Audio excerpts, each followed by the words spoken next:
ಅವರಿಗೂ ಶುಭೋದಯ.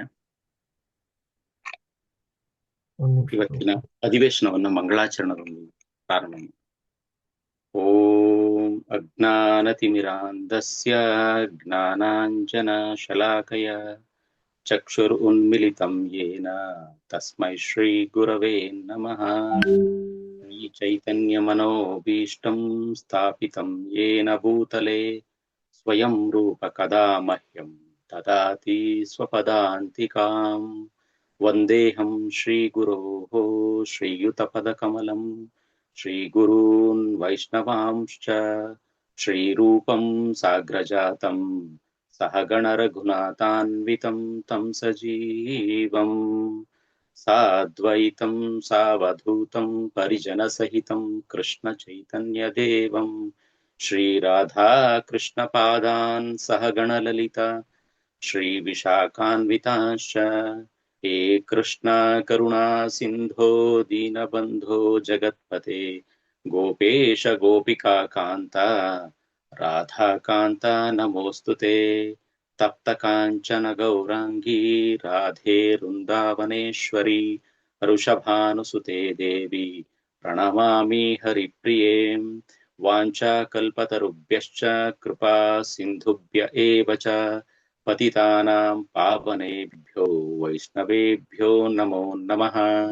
ನಮಃ ಓಂ ವಿಷ್ಣುಪಾದಾಯ ಕೃಷ್ಣಪ್ರೇಷ್ಠಾಯ ಭೂತಲೆ ಶ್ರೀಮತೆ ಭಕ್ತಿವೇದಾಂತ ಸ್ವಾಮಿನ್ ಇತಿ ನಾಮಿನೇ.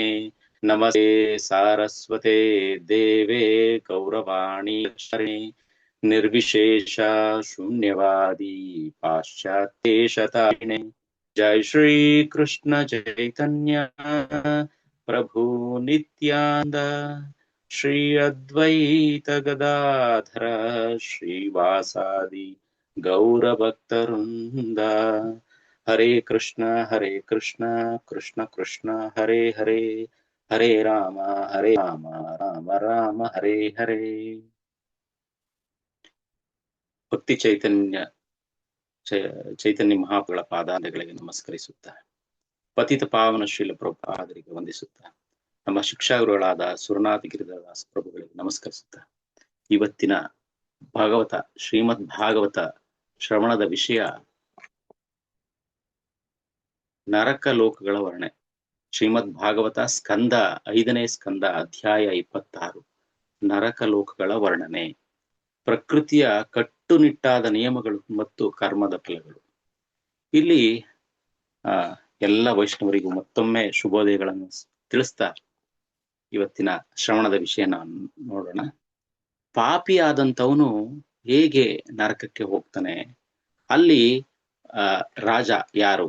ಪಿತೃಲೋಕದ ರಾಜನಾದಂತಹ, ಯಮಲೋಕದ ಸಾಮ್ರಾಜ್ಯದ ರಾಜನಾದಂತಹ ಸೂರ್ಯದೇವನ ಪುತ್ರನಾದಂತಹ ಯಮರಾಜ, ಭಗವಂತನ ನಿಯಮಗಳ ಪ್ರಕಾರ ಪಾಪಿಗಳಿಗೆ ತಕ್ಕ ತೀರ್ಪನ್ನ ಶಿಕ್ಷೆಯನ್ನ ವಿಧಿಸ್ಲಿಕ್ಕಿರ್ತಕ್ಕಂಥ ಯಮರಾಜ ಯಾವ ರೀತಿನಲ್ಲಿ ಅವರಿಗೆ ಶಿಕ್ಷೆಯನ್ನ ಕೊಡ್ತಾನೆ, ಯಮರಾಜನ ಸೇವಕರಿಂದ ಯಾವ ರೀತಿನಲ್ಲಿ ಪಾಪಿಯಾದಂಥವನು ಈ ಶಿಕ್ಷೆಗೆ ಗುರಿಯಾಗ್ತಾನೆ ಅಂತಕ್ಕಂಥದ್ದನ್ನ ಈ 26ನೇ ಅಧ್ಯಾಯದಲ್ಲಿ ವರ್ಣಿಸಲಾಗಿದೆ.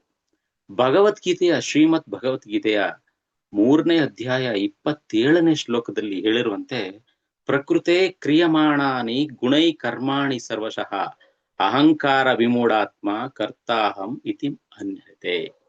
ಈ ದಿಗ್ಮೂಢನಾದಂತಹ ಈ ಜೀವಾತ್ಮ ಏನಿದೆ, ಈ ಬದ್ಧಾತ್ಮ ಈ 3 ಐಹಿಕ ಗುಣಗಳಿಂದ, ಸತ್ವ ರಜ ತಮೋ ಗುಣಗಳ ಪ್ರಭಾವದಿಂದ ವಾಸ್ತವಿಕವಾಗಿ ಪ್ರಕೃತಿಯಿಂದ ಪ್ರೇರಿತಾಗಿ ನಾನೇ ಈ ಎಲ್ಲ ಕೆಲಸಗಳ ಕರ್ತೃ ಎಂದು ಭಾವಿಸಿ ಮೂಢನಾಗಿ ನನಗೆ ಯಾವುದೇ ರೀತಿಯಾದ ಕಾನೂನುಗಳು ನಿಯಮಗಳಿಂದ ನಾನು ಎಲ್ಲ ರೀತಿಯ ಕಾನೂನುಗಳಿಂದಲೂ ಕೂಡ ನಾನು ಸ್ವತಂತ್ರ ಅಂತಕ್ಕಂಥ ಭಾವಿಸಿ, ದೇವರು ಇಲ್ಲ, ಯಾವುದೇ ನಿಯಂತ್ರಣ ತತ್ವಗಳಿಲ್ಲ, ತಾನು ಬೇಕಾದ್ದನ್ನು ಮಾಡಬಹುದು ಅಂತಕ್ಕಂಥ ಭಾವನೆಯಿಂದ ಹಲವಾರು ಪಾಪ ಕಾರ್ಯಗಳಲ್ಲಿ ಮನುಷ್ಯರಾದಂಥವರು ತೊಡಗೋದನ್ನ ನಾವು ನೋಡಿದ್ದೇವೆ. ತತ್ಫಲವಾಗಿ ಅವನು ಜನ್ಮಾಂತರಗಳಲ್ಲಿ ಈ ಪ್ರಕೃತಿಯ ನಿಯಮಕ್ಕೆ ಅನುಗುಣವಾಗಿ ನಿಯಂತ್ರಣದಲ್ಲಿ ಇದ್ದಾಗ್ಲೂ ಕೂಡ ಯಾವ ರೀತಿಯಲ್ಲಿ ನಿಯಮಿತವಾಗಿ ಅವನು ಶಿಕ್ಷೆಗೆ ಗುರುಪಡಿಸಿ ಈ ನರಕ ಸ್ಥಿತಿಗೆ ನೂಕಲಾಗುತ್ತದೆ ಅಂತಕ್ಕಂಥದ್ದನ್ನ ಈ ಚಾಪ್ಟರ್ ನಲ್ಲಿ ನಾವು ತಿಳ್ಕೊಳ್ಬಹುದು. ಐಹಿಕವಾದ ಪ್ರಕೃತಿಯ ನಿಯಮಗಳ ನಿಯಂತ್ರಣದಲ್ಲಿ ಇದ್ದಾಗ್ಯೂ ಕೂಡ ತಾನು ಸ್ವತಂತ್ರ ಅಂತ ಎಂದು ಈ ಮೂರ್ಖತನದಿಂದ ಭಾವಿಸ್ತಕ್ಕಂಥದ್ದೇ ಈ ಯಾತನೆಯ ಮೂಲ ಮೂಲವಾಗಿದೆ. ಹೀಗಾಗಿ ಈ ನಿಯಮಗಳನ್ನ, ಪ್ರಕೃತಿಯ ತ್ರಿಗುಣಗಳ ಪ್ರಭಾವದಿಂದ ನಾವೇನ್ ಕೆಲಸವನ್ನ ಮಾಡ್ತೇವೆ, ಆದ್ದರಿಂದ ಪ್ರತಿಯೊಬ್ಬ ಮಾನವ ಜೀವಿ ಕೂಡ ಈ ಮೂರು ಗುಣಗಳಿಗೆ ಪ್ರೇರಿತನಾಗಿ ಕೆಲಸವನ್ನ ಮಾಡ್ತಾ ಬರ್ತಾನೆ.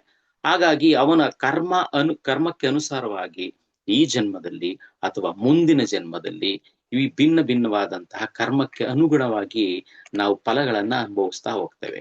ಧಾರ್ಮಿಕರಾಗಿರ್ಬಹುದು ಅಥವಾ ನಾಸ್ತಿಕರಾಗಿರ್ಬಹುದು, ಭಿನ್ನ ಭಿನ್ನವಾಗಿ ಅವರು ವರ್ತಿಸ್ತಾ ಹೋಗ್ತಾರೆ.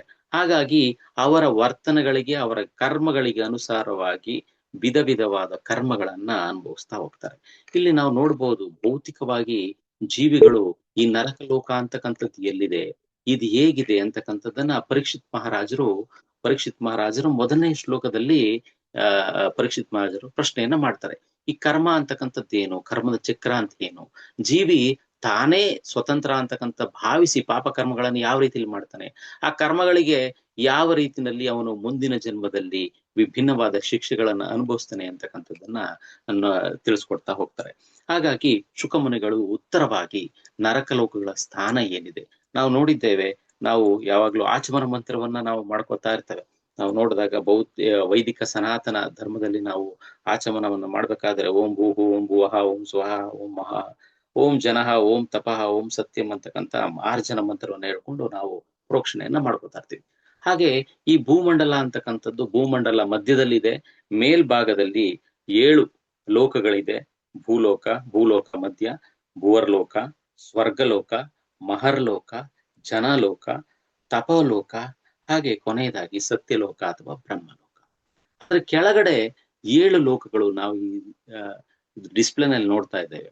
7 ಲೋಕಗಳು ಕೆಳಗಿನ ಲೋಕದಲ್ಲಿ ಅತಲ, ಸುತಲ, ಪಾತಾಳ, ವಿತಲ, ತಲಾತಲ, ಮಹಾತಲ, ರಸಾತಳ, ಪಾತಾಳ ಅಂತಕ್ಕಂಥದ್ದು ಕೆಳಗಡೆ 7 ಲೋಕಗಳು ಪಾತಾಳ ಲೋಕಗಳಿದೆ.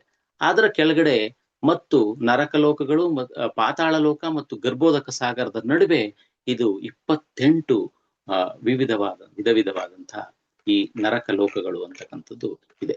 ಅದನ್ನ ಇಲ್ಲಿ ಶುಕಮುನಿಗಳು ಈ 28 ನರಕ ಲೋಕಗಳನ್ನ ಇಲ್ಲಿ ವಿವರಿಸ್ತಾ ಹೋಗ್ತಾರೆ. ತಾಮಿಸ್ರ, ಅಂಧ ತಾಮಿಸ್ರ, ರೌರವ, ಮಹಾರೌರವ, ಕುಂಭೀಪಾಕ, ಕಾಳಸೂತ್ರ, ಅಸಿಪತ್ರವನ, ಸೂಕರಮುಖ, ಅಂಧಕೂಪ, ಕೃಮಿಭೋಜನ, ಸಂದಶ, ತಪ್ತಸೂರ್ಮಿ, ವಜ್ರಕಂಟಕ ಶಾಲ್ಮಲಿ, ವೈತರಣಿ, ಪೂಯೋದ, ಪ್ರಾಣರೋಧ, ವಿಷಸನ, ಲಾಲಾಭಕ್ಷ, ಸಾರಮೇಯ ದಾನ, ಅವೀಚಿ, ಅಯಪಾನ, ಕ್ಷಾರಕ ಧರ್ಮ, ರಕ್ಷೋಗಣ ಭೋಜನ, ಶೂಲಪೋತ್ರ, ದಂಡಶೂಕ, ಅವಟ ನಿರೋಧನ, ಪರ್ಯಾವರ್ತನ ಮತ್ತು ಸೂಚಿಮುಖ. ಇವು 28 ನರಕ ಲೋಕಗಳು ವಿಧ ವಿಧವಾಗಿ ಇದೆ. 28 ರೀತಿಯ ಬಗೆಯ ಲೋಕಗಳನ್ನ, ನರಕ ಲೋಕಗಳನ್ನ ಅವರು ಯಾವ ಪಾಪ ಕರ್ಮಕ್ಕೆ ಅನುಗುಣವಾಗಿ ತಿಳಿಸ್ತಾ ಹೋಗ್ತಾರೆ. ಇದಕ್ಕಿಂತ ಮೊದಲಿಗೆ ನಾವು ತಿಳ್ಕೊಬೇಕಾದ್ದೇನಪ್ಪ, ಏನು ಈ ಪಾಪ, ಏನು ಈ ಪುಣ್ಯ ಅಂತಕ್ಕಂಥದ್ದು. ಪುಣ್ಯ ಮಾಡದಂಥವ್ರಿಗೆ ನಾವು ನೋಡ್ಬೋದು, ಪುಣ್ಯ ಮಾಡದಂಥವ್ರು ಊರ್ಧ್ವ ಲೋಕಗಳಿಗೆ ಅವರು ಪ್ರಯಾಣವನ್ನ ಮಾಡ್ತಾರೆ. ಸ್ವರ್ಗ ಲೋಕದಿಂದ ಮೇಲೆ ಅವರ ಅನುಗುಣವಾಗಿ ಮೇಲಿನ ಲೋಕಗಳಿಗೆ ಹೋಗ್ತಾರೆ. ಅದೇ ರೀತಿಯಲ್ಲಿ ಪಾಪ ಮಾಡಿದಂಥವ್ರು ಈ ರೀತಿಯಲ್ಲಿ 28 ನರಕ ಲೋಕಗಳಿಗೆ ಅವರ ಪಾಪಗಳಿಗೆ ಅನುಗುಣವಾಗಿ, ಪಾಪ ಕರ್ಮಗಳಿಗೆ ಅನುಗುಣವಾಗಿ ಹೋಗ್ತಾರೆ ಅಂತಕ್ಕಂಥದ್ದು. ನಾವು ನಮ್ಮ ವೈದಿಕ ಸನಾತನ ಧರ್ಮದಲ್ಲಿ ಒಂದು ಮಂತ್ರ ಬರುತ್ತೆ, ಅಘಮರ್ಷಣ ಅಂತಕ್ಕಂಥ ಋಷಿಯ ಹೆಸರು. ಅಘಮರ್ಷಣ ಅಂತಂದ್ರೆ ಯಾವುದು ಈ ಭಗವಂತನ ಅದ್ಭುತವಾದ ಈ ರಚನೆಯನ್ನ ನೋಡ್ಕೊಂಡು ಮನಸ್ಸಿನಲ್ಲಿಯೇ ಧ್ಯಾನಿಸ್ತಾ ಅಂತ ಮಹಾನ್ ಪವಿತ್ರ ಸೃಷ್ಟಿಯಲ್ಲಿ ಪಾಪ ಮಾಡ್ತಕ್ಕಂಥದ್ದು ಅತ್ಯಂತ ಅಲ್ಪತನ ಅಂತಕ್ಕಂಥದ್ದನ್ನ ಭಾವಿಸಿ ಆ ಪಾಪಗಳಿಂದ ದೂರ ಇರತಕ್ಕಂಥದ್ದು, ಪಾಪ ಮಾಡುವಂತ ಸಂಕಲ್ಪವನ್ನೇ ಮಾಡಬಾರ್ದು ಅಂತಕ್ಕಂಥದ್ದು ಅಘಮರ್ಷಣ ಅಂತ ನಾವ್ ಹೇಳ್ತೀವಿ. ಅನಘ ಅಂತ, ಅಘ ಅಂತಂದ್ರೆ ಪಾಪವನ್ನ ಮಾಡ್ತಕ್ಕಂಥದ್ದು, ಅನಘ ಅಂತಂದ್ರೆ ಪಾಪ ರಹಿತವಾದಂಥದ್ದು ಅಂತ. ಹಾಗೆ ನಾವು ಈ ಲೋಕದಲ್ಲಿ ನೋಡಿದ್ದೇವೆ, ನಾವು ಭೌತಿಕರಾದಂಥವ್ರು ಈ ಪ್ರಸ್ತುತ ಕಾಲ ಪರಿಸ್ಥಿತಿಯಲ್ಲಿ ನಾವು ನೋಡಿದ್ದೇವೆ, ನಾಸ್ತಿಕವಾದ ಅಂತಕ್ಕಂಥದ್ದಿದೆ. ಋಣಂ ಕೃತ್ವ ಘೃತಂ ಪ್ರೀಬೇತ್ ಅಂತ ನಾಸ್ತಿಕರ ಪ್ರಥಮವಾದಂತಹ ಮಂತ್ರ. ನಾವ್ ಏನಾದ್ರೂ ಮಾಡ್ಲಿ, ಸಾಲವನ್ನಾದ್ರೂ ಮಾಡ್ಲಿ, ತುಪ್ಪ ಅನ್ನವನ್ನ ತಿನ್ಬೇಕು ಅಂತಕ್ಕಂಥದ್ದು. ನಾವು ಮನುಷ್ಯನಲ್ಲಿ ದೇವರು, ಈ ಧರ್ಮ, ಈ ಎಲ್ಲ ಪಾಪ ಪುಣ್ಯಗಳ ಅರಿವೇ ಇಲ್ದನೆ ನಾವು ಕೆಲಸವನ್ನ ಮಾಡ್ಬೇಕು. ನಮ್ಗೆ ನಾವು ಹುಟ್ಟಿದ್ದು ಇದೊಂದೇ ಜನ್ಮ, ಇದೊಂದೇ ಶರೀರ. ಈ ಶರೀರ ನಾಶವಾಗ್ಲಿಕ್ಕಿಂತ ಮೊದಲಿಗೆ ನಾವು ಎಲ್ಲ ಸುಖ ಭೋಗಗಳನ್ನ ಅನುಭವಿಸ್ಬೇಕು ಅಂತಕ್ಕಂಥ ದೃಷ್ಟಿಯಿಂದ ನಾಸ್ತಿಕರಾದಂಥವರು ದೇವರ ನಿಂದನೆಯನ್ನ ಮಾಡ್ತಾ ಪಾಪವನ್ನೇ ಪುಣ್ಯ ಅಂತಕ್ಕಂಥ ಅರಿತುಕೊಂಡು ಮಾಡ್ತಕ್ಕಂಥದ್ದನ್ನ ನಾವು ನೋಡಿದ್ದೇವೆ. ಹಾಗಾಗಿ ಅಘಮರ್ಷಣ ಅಂತಂದ್ರೆ ಪಾಪವನ್ನ ಪುಣ್ಯ ಅಂತ ಅರಿತು ಕೆಲಸ ಮಾಡೋದಲ್ಲ, ಪಾಪವನ್ನ ಪಾಪ ಅಂತ ತಿಳಿದಾಗ ಅದರ ಫಲವನ್ನ ನಾವು ಸಹಿಸ್ಲಿಕ್ಕೆ ನಾವು ಸಿದ್ಧವಾಗ್ತೇವೆ. ಪಾಪವನ್ನ ನಾವು ಯಾವಾಗ ಪಾಪ ಅಂತ ತಿಳಿದಾಗ ಅದನ್ನ ಬಿಡ್ತಕ್ಕಂಥದ್ದು ಸುಲಭ ಅಂತಕ್ಕಂಥದ್ದು ಇವತ್ತಿನ ಈ ಚಾಪ್ಟರ್ನ ಸಾರಾಂಶ. ಆದ್ರೆ ಇವತ್ತಿನ ಈ ಈ ಸಾರ್ಥಕ ಆಗುತ್ತೆ. ಹಾಗಾಗಿ ಹಲವು ಬಗೆಯ ಈ ಏನಿದೆ ಪಾಪ ಕರ್ಮಗಳನ್ನ ಶುಕಮುನಿಗಳು ವಿವರಿಸ್ತಾ ಹೋಗ್ತಾರೆ. ಅದಕ್ಕೆ ಹೋಗ್ಲಿಕ್ಕಿಂತ ಮೊದಲಿಗೆ ನಾವು ಈ ಏನಿದೆ ಈ ಪರೀಕ್ಷಿತ್ ಮಹಾರಾಜರು ಶುಕಮುನಿಗಳನ್ನ ಕೇಳ್ತಾರೆ ಅಂತಕ್ಕಂಥ ನಾವು ಒಂದು ಬಾರಿ ನೋಡ್ಕೊಂತಾ ಹೋಗೋಣ. ಪರೀಕ್ಷಿತ್ ಮಹಾರಾಜರು ಶುಕಮುನಿಗಳನ್ನ ಕೇಳ್ತಾರೆ, ಸ್ವಾಮಿ, ಈ ಲೋಕದಲ್ಲಿ ಈ ಜೀವಿಗಳನ್ನ ಏಕೆ ಈ ಭಿನ್ನ ಭಿನ್ನವಾದಂತಹ ಐಹಿಕ ಪರಿಸ್ಥಿತಿಗಳಿಗೆ, ಒಬ್ಬನಿಗೆ ಒಬ್ಬ ಶ್ರೀಮಂತರ ಹೊಟ್ಟೆಲಿ ಹುಟ್ಟುತ್ತಾರೆ, ಒಬ್ರು ಒಳ್ಳೆಯ ಉತ್ತಮವಾದ ಕುಲದಲ್ಲಿ ಹುಟ್ಟುತ್ತಾರೆ, ಒಬ್ಬರಿಗೆ ನಿಕೃಷ್ಟವಾದ ಜನ್ಮವನ್ನ ದಯಪಾಲಿಸಲಾಗುತ್ತೆ, ಯಾಕೆ ಅಂತ ಕೇಳ್ತಾರೆ. ಹಾಗಾಗಿ ಭಗವಂತ ಶುಕ ಮಹರ್ಷಿಗಳು ವೇದವ್ಯಾಸರ ಪುತ್ರರಾದ ಶುಕ ಮನುಷ್ಯಗಳು ಹೇಳ್ತಾರೆ, ಈ ಬ್ರಹ್ಮಾಂಡದೊಳಗೆ ವಿವಿಧ ನರಕಲೋಕಗಳನ್ನ ಸೃಷ್ಟಿ ಮಾಡಲಾಗಿದೆ. ಯಾವ ರೀತಿನಲ್ಲಿ ನನ್ನ ಪ್ರೀತಿಯ ದೊರೆಯ ಈ ಐಹಿಕ ಪ್ರಪಂಚದಲ್ಲಿ ಸತ್ವಗುಣ, ರಜೋಗುಣ ಮತ್ತು ತಮೋಗುಣದ ಪ್ರೇರಿತರಾಗಿ, ಈ ಮೂರು ಗುಣಗಳಿಂದ ಪ್ರೇರಿತರಾಗಿ ಜನರು ವಿಧವಾದ ಪ್ರೇರಿತರಾಗಿ ವಿಧವಾದ ಕರ್ಮಗಳನ್ನ ಮಾಡ್ತಾರೆ. ಆ ಸತ್ವಗುಣದಲ್ಲಿ ವರ್ತಿಸ್ತಕ್ಕಂಥವನು ಧಾರ್ಮಿಕನಾಗಿರ್ತಾನೆ ಮತ್ತು ಸಂತುಷ್ಟನಾಗಿರ್ತಾನೆ, ಆತ್ಮ ಸಂತುಷ್ಟನಾಗಿರ್ತಾನೆ. ರಜೋಗುಣದಲ್ಲಿ ವರ್ತಿಸ್ತಕ್ಕಂಥವನು ಸುಖ ದುಃಖಗಳ ಸಮ್ಮಿಶ್ರಣವನ್ನ ಎರಡನ್ನೂ ಅನುಭವಿಸ್ತಾ ಹೋಗ್ತಾನೆ. ತಮೋ ಗುಣದಲ್ಲಿ ಇರ್ತಕ್ಕಂಥ ವ್ಯಕ್ತಿ ಅವನು ಸದಾಕಾಲ ಅಸುಖಿಯಾಗಿ ಮೃಗೀಯ ಪ್ರವೃತ್ತಿಯ ಬದುಕನ್ನ ಬಾಳ್ತಾ ಇರ್ತಾನೆ ಯಾವಾಗ್ಲೂ. ಹಾಗಾಗಿ ಈ ಜೀವಿಗಳು ಪ್ರಕೃತಿ ಗುಣಿಗಳಿಂದ ವಿವಿಧ ಶ್ರೇಣಿಗಳಲ್ಲಿ ವಿಧವಾದ ಜನ್ಮಗಳನ್ನ, ಪಾಪಗಳನ್ನ ಪ್ರಭಾವಿತರಾಗೋದ್ರಿಂದ ಅವರ ಗತಿಗಳು ಕೂಡ ಬದಲಾಗ್ತಾ ಹೋಗ್ತವೆ. ತತ್ಫಲವಾಗಿ ಅವರು ಈ ವಿಧವಾದ ಜನ್ಮಗಳನ್ನ, ವಿಧವಾದ ಬೇರೆ ಬೇರೆ ಸಂಸ್ಕಾರ, ಅವರ ಪೂರ್ವ ಜನ್ಮದ ಸಂಸ್ಕಾರಕ್ಕೆ, ಅವರ ಪ್ರಾರಬ್ಧಕ್ಕೆ ಅನುಗುಣವಾಗಿ ಅವರು ಜನ್ಮವನ್ನು ತಾಳ್ತಾರೆ, ಅವರು ಅನುಭವಿಸ್ಬೇಕಾಗತ್ತೆ ಅಂತ ಹೇಳ್ತಾರೆ. ಯಾರೇ ಆಗ್ಲಿ ಪುಣ್ಯ ಕಾರ್ಯಗಳನ್ನ ಮಾಡೋದ್ರಿಂದ ಅವರು ಸ್ವರ್ಗ ಲೋಕಗಳಿಗೆ, ಊರ್ಧ್ವ ಲೋಕಗಳಿಗೆ, ಮೇಲಿನ ಲೋಕಗಳಿಗೆ ಸ್ಥಾನಮಾನಗಳನ್ನ ಪಡಿತಾರೆ. ಪಾಪ ಕಾರ್ಯಗಳನ್ನ ಮಾಡ್ತಕ್ಕಂಥವ್ರು ನರಕದಲ್ಲಿ ವಿಧವಾದ ಸ್ಥಿತಿಗಳನ್ನ ಅನುಭವಿಸ್ತಾರೆ. ಐಹಿಕವಾಗಿ ಪೂರ್ಣವಾಗಿ ಭೌತಿಕವಾಗಿ ತಮೋ ಗುಣದಿಂದ ಪ್ರೇರಿತವಾಗಿ ಪಾಪ ಕಾರ್ಯಗಳನ್ನ ಮಾಡ್ತಕ್ಕಂಥವ್ರು ಅವರ ಅಜ್ಞಾನದ ಪ್ರಮಾಣಕ್ಕೆ ಅನುಸಾರವಾಗಿ, ಅವರ ಪಾಪಕ್ಕೆ ಅನುಸಾರವಾಗಿ ನರಕ ಜೀವನದ ವಿಧವಾದ ದರ್ಜೆಗಳಲ್ಲಿ ಅವರನ್ನ ಇಡಲಾಗುತ್ತದೆ. ಯಾರಾದ್ರೂ ಅತಿ ಹೆಚ್ಚು ಹುಚ್ಚುತನದಿಂದ ತಮೋಗುಣದಲ್ಲೇ ವರ್ತಿಸಿದರೆ ಅವರಿಗೆ ಕಷ್ಟ ಕ್ಲೇಶಗಳು ಘೋರವಾಗಿರ್ತವೆ. ಅವರು ಕನಿಷ್ಠತಮವಾದ ನಿಕೃಷ್ಟವಾದ ಜೀವನವನ್ನ ಮಾಡ್ಬೇಕಾಗತ್ತೆ ಅಂತ ತಿಳಿಸ್ಕೊಡ್ತಾರೆ. ಹಾಗಾಗಿ ಪಾಪ ಪುಣ್ಯಗಳ ಭೇದಗಳ ಅರಿವಿದ್ದು, ಇದರಲ್ಲಿ ಪಾಪಗಳ ಅರಿವಿಲ್ದನೆ ಮಾಡ್ತಕ್ಕಂಥವರಿಗೆ ಒಂದು ರೀತಿನಲ್ಲಿ ಅವರಿಗೆ ಶಿಕ್ಷೆಯಲ್ಲಿ ಕಡಿಮೆ ಇರುತ್ತೆ. ಆದರೆ ಯಾರಿಗೆ ಪಾಪ ಅಂತಕ್ಕಂಥದ್ದು ಗೊತ್ತಿದ್ರು ಕೂಡ, ಅಜ್ಞಾನದಿಂದ ಪಾಪ ಅಂತಕ್ಕಂಥ ತಿಳುವಳಿಕೆ ಇದ್ರು ಕೂಡ ಮಾಡ್ತಕ್ಕಂಥವ್ರಿಗೆ, ಆ ಕಾರ್ಯದಲ್ಲಿ ತೊಡಗದಂಥವ್ರಿಗೆ ಘೋರ ನರಕದಲ್ಲಿ ಇರಿಸಲಾಗುತ್ತೆ ಅಂತಕ್ಕಂಥದ್ದನ್ನ ಶುಕಮುನಿಗಳು ಹೇಳ್ತಾರೆ. ಹಾಗಾಗಿ ಅಜ್ಞಾನದಿಂದ ಅನಾದಿ ಕಾಲದಿಂದಲೂ ಕೂಡ ಪ್ರತಿ ಜೀವಿಯು ಕೂಡ ಹಲವಾರು ಆಸೆ ಆಕಾಂಕ್ಷೆಗಳಿಂದ ನರಕ ಲೋಕಗಳಲ್ಲೇ ನಾವು ಕಾಲವನ್ನ ಕಳೀತಾ ಇದ್ದೇವೆ. ಆದಷ್ಟು ಮಟ್ಟಿಗೆ ಆ ನರಕಗಳಿಂದ ಮೇಲೆ ಯಾವ ರೀತಿ ಬರ್ತಕ್ಕಂಥದ್ದು ಅಂತಕ್ಕಂಥದ್ದನ್ನ ಶುಕಮುನಿಗಳು ಪರೀಕ್ಷಿತ್ ಮಹಾರಾಜರಿಗೆ ತಿಳಿಸ್ತಕ್ಕಂಥ ಕೆಲಸವನ್ನ ಮಾಡ್ತಾರೆ. ಹಾಗಾಗಿ ಈ ಪ್ರಭುವೆ, ಈ ಯಾವ ರೀತಿನಲ್ಲಿ ಈ ಯಾವ ಶಿಕ್ಷೆಗಳಿಗೆ ಯಾವ್ದು ಇದೆ ಅಂತಕ್ಕಂಥದ್ದನ್ನ ಮುಂದೆ ತಿಳಿಸ್ಕೊಡ್ತಾ ಹೋಗ್ತಾರೆ. ಯಾವ ಪಾಪಗಳಿಗೆ ಯಾವ ರೀತಿಯಲ್ಲಿ ಶಿಕ್ಷೆ ಇದೆ ಅಂತಕ್ಕಂಥದ್ದು. ಮೊದಲನೇದಾಗಿ ನಾವು ನೋಡಿದ್ದೇವೆ, ಭೌತಿಕ ಲೋಕದಲ್ಲಿ ನಮ್ಮ ಈ ಭೌತಿಕ ಪ್ರಪಂಚದಲ್ಲಿ ನಮ್ಗೆ ಗೊತ್ತಿದೆ, ಮೊದಲಿಗೆ IPC ಅಂತಕ್ಕಂಥ ಕಾನೂನು ಇತ್ತು. ವಿಧವಾದ ಯಾವ್ದಿರ್ಬೋದು, ರೇಪ್ ಇರ್ಬೋದು, ಮರ್ಡರ್ ಇರ್ಬೋದು, ಚೀಟಿಂಗ್ ಇರ್ಬೋದು, ಫ್ರಾಡ್ ಇರ್ಬೋದು, ಡಿಫಾಮೇಶನ್ ಇರ್ಬೋದು, ಅಥವಾ ನಾವು ನಮ್ಮ ರಾಜ್ಯದ ವಿರುದ್ಧವಾಗಿ ಮಾಡಂತ ಕೆಲವೊಂದು ಚಟುವಟಿಕೆಗಳಿಗೆ ವಿಧವಾದ ಶಿಕ್ಷೆಗಳನ್ನ IPC ಸೆಕ್ಷನ್ ಅಲ್ಲಿ ಈ ತರ ಸೆಕ್ಷನ್ ಅಂತ ವಿಧಿಸಲ್ಪಟ್ಟಿತ್ತು. ಅದನ್ನ ಇವಾಗ BNS ಭಾರತೀಯ ನ್ಯಾಯ ಸಂಹಿತೆ ಅಂತ ಹೊಸ ಕಾನೂನನ್ನ ಮಾಡಿ ಇವಾಗ ಅದನ್ನ ಪಾಲಿಸಲಾಗುತ್ತೆ. ಆ ರೀತಿನಲ್ಲಿ ವಿಧವಾಗಿ ನಾವು ಈ ಕಾನೂನನ್ನ ಅತ್ಯುತ್ತಮ ವಕೀಲರನ್ನ ನೇಮಿಸಿಕೊಂಡು ನಾವು ಆ ಅದರಿಂದ ವಿಮುಕ್ತಿಯನ್ನ ಪಡೀಲಿಕ್ಕೆ ನಾವು ಯೋಚನೆಯನ್ನ ಮಾಡ್ತೀವಿ. ಆದರೆ ಈ ಯಾರು ಈ ಯಮರಾಜನಿಂದ ತಪ್ಪಿಸ್ಕೊಳ್ಳಿಕ್ಕೆ ನಮಗೆ ಸಾಧ್ಯವೇ ಇಲ್ಲ. ಹಾಗಾಗಿ ಇದರಿಂದ ಮುಂದಿನ ಶ್ಲೋಕಗಳಲ್ಲಿ ಶುಕಮುನಿಗಳು ಯಾವ ಯಾವ ಕೆಲಸಗಳಿಗೆ, ಯಾವ ಯಾವ ಕರ್ಮಗಳಿಗೆ ಯಾವ ಯಾವ ಶಿಕ್ಷೆ ಅಂತಕ್ಕಂಥದ್ದನ್ನ ತಿಳಿಸ್ತಾ ಹೋಗ್ತಾರೆ. ಹಾಗಾಗಿ ಮೊದಲನೇದಾಗಿ ಯಾವ ಪತ್ನಿ ಇತರರನ್ನ ಬೇರೆಯವ್ರನ್ನ ವಂಚಿಸಿ ಪರಧನ, ಪರಸ್ತ್ರೀ, ಬೇರೆಯವರ ಹಣವನ್ನ ಸ್ವಾಧೀನಪಡಿಸ್ಕೊಳ್ತಕ್ಕಂಥವ್ರು, ಬೇರೆಯವರ ಪತ್ನಿಯನ್ನ ಅಪಹರಿಸ್ತಕ್ಕಂಥವ್ರು, ಅಂತವರಿಗೆ ಮರಣ ಕಾಲದಲ್ಲಿ ಭಯಂಕರವಾಗಿ ಯಮದೂತರು ಅವರನ್ನ ಬಂಧಿಸ್ತಾರೆ. ಅಕ್ರಮ ಲೈಂಗಿಕತೆಯಲ್ಲಿ ತೊಡಗಿರತಕ್ಕಂಥವ್ರಿಗೆ ಯಾವ ರೀತಿಯಲ್ಲಿ ಹಗ್ಗದಿಂದ ಕಟ್ಟಿ ಅವರಿಗೆ ತಾಮಿಸ್ರ ಅಂತಕ್ಕಂಥದ್ದು, ತಾಮಿಸ್ರ ಮತ್ತು ಅಂಧ ತಾಮಿಸ್ರ ಅಂತಕ್ಕಂಥ ನರಕಕ್ಕೆ ಅಂತವ್ರನ್ನ ನೂಕಲಾಗುತ್ತೆ. ಈ ಅಂಧಕಾರವಾದ ಲೋಕದಲ್ಲಿ ಪಾಪಿಯಾದಂಥವನು ಯಮದೂತರಿಂದ ವಿಧ ವಿಧವಾದ ಹೊಡೆತಗಳನ್ನ, ಬಡಿತಗಳನ್ನ, ಚೀಮಾರಿಗಳಿಂದ ದಂಡನೆಗೆ ಒಳಗಾಗ್ತಾನೆ. ಅವನಿಗೆ ಅನ್ನ ನೀರು ಅಂತಕ್ಕಂಥದ್ದು ಕೊಡೋದಿಲ್ಲ. ಹೀಗೆ ಯಮರಾಜನ ಕ್ರುದ್ಧ ಸಹಾಯಕರಿಂದ ಪಾಪಿಗೆ ತೀವ್ರ ಯಾತನೆಯನ್ನ ಕೊಡ್ಲಾಗತ್ತೆ. ಅವನು ಆ ಶಿಕ್ಷೆಯಿಂದ ಮೋಚನ ಆಗ್ತಾನೆ. ಕಪಟತನದಿಂದ ಮತ್ತೊಬ್ಬರನ್ನ ವಂಚಿಸ್ತಕ್ಕಂಥವ್ರು, ಮತ್ತೊಬ್ಬರ ಹೆಂಡತಿಯನ್ನ ಅಪಹರಿಸ್ತಕ್ಕಂಥವ್ರು, ಮಕ್ಕಳಿಗೆ ತೊಂದರೆಯನ್ನು ಕೊಡ್ತಕ್ಕಂಥವ್ರು, ಅಂತವ್ರಿಗೆ ಅಂಧತಾಮಿಸ್ರ ಅಂತಕ್ಕಂಥ ನರಕ ಇದೆ ಅಂತಕ್ಕಂಥದ್ದು. ಅಲ್ಲಿ ಅವನ ಸ್ಥಿತಿ ಯಾವ ರೀತಿ ಇರುತ್ತೆ ಅಂತಂದ್ರೆ ಬೇರು ಸಹಿತ ಕಡಿದಂತ ಮರದ ರೀತಿಯಲ್ಲಿ ಇರ್ತದೆ ಅಂತಕ್ಕಂಥದ್ದನ್ನ ಶುಕಮುನಿಗಳು ಇಲ್ಲಿ ವಿವರಣೆಯನ್ನ ಕೊಡ್ತಾರೆ. ಅಂಧತಾಮಿಸ್ರ ನರಕವನ್ನ ತಲುಪೋದಕ್ಕಿಂತಲೂ ಮೊದಲೇ ಅವನು ಪಾಪಿಷ್ಟ ಹಲವು ಬಗೆಯ ಘೋರ ಯಾತನೆಗಳಿಗೆ ಗುರಿಯಾಗಿರ್ತಾನೆ ಅಂತಕ್ಕಂಥದ್ದು. ಈ ಹಿಂಸೆ ಎಷ್ಟು ಘೋರವಾಗಿರ್ತದೆಯಪ್ಪ ಅಂತಂದ್ರೆ ಪಾಪಿ ಬುದ್ಧಿಶೂನ್ಯನಾಗಿ ದೃಷ್ಟಿಹೀನನಾಗ್ತಾನೆ. ಈ ಕಾರಣದಿಂದಾಗಿ ಋಷಿಗಳು ಈ ನರಕವನ್ನ ಅಂಧತಾಮಿಸ್ರ ಅಂತಕ್ಕಂಥ ಹೆಸರಿನಿಂದ ಕರೆಯಲಾಗಿದೆ.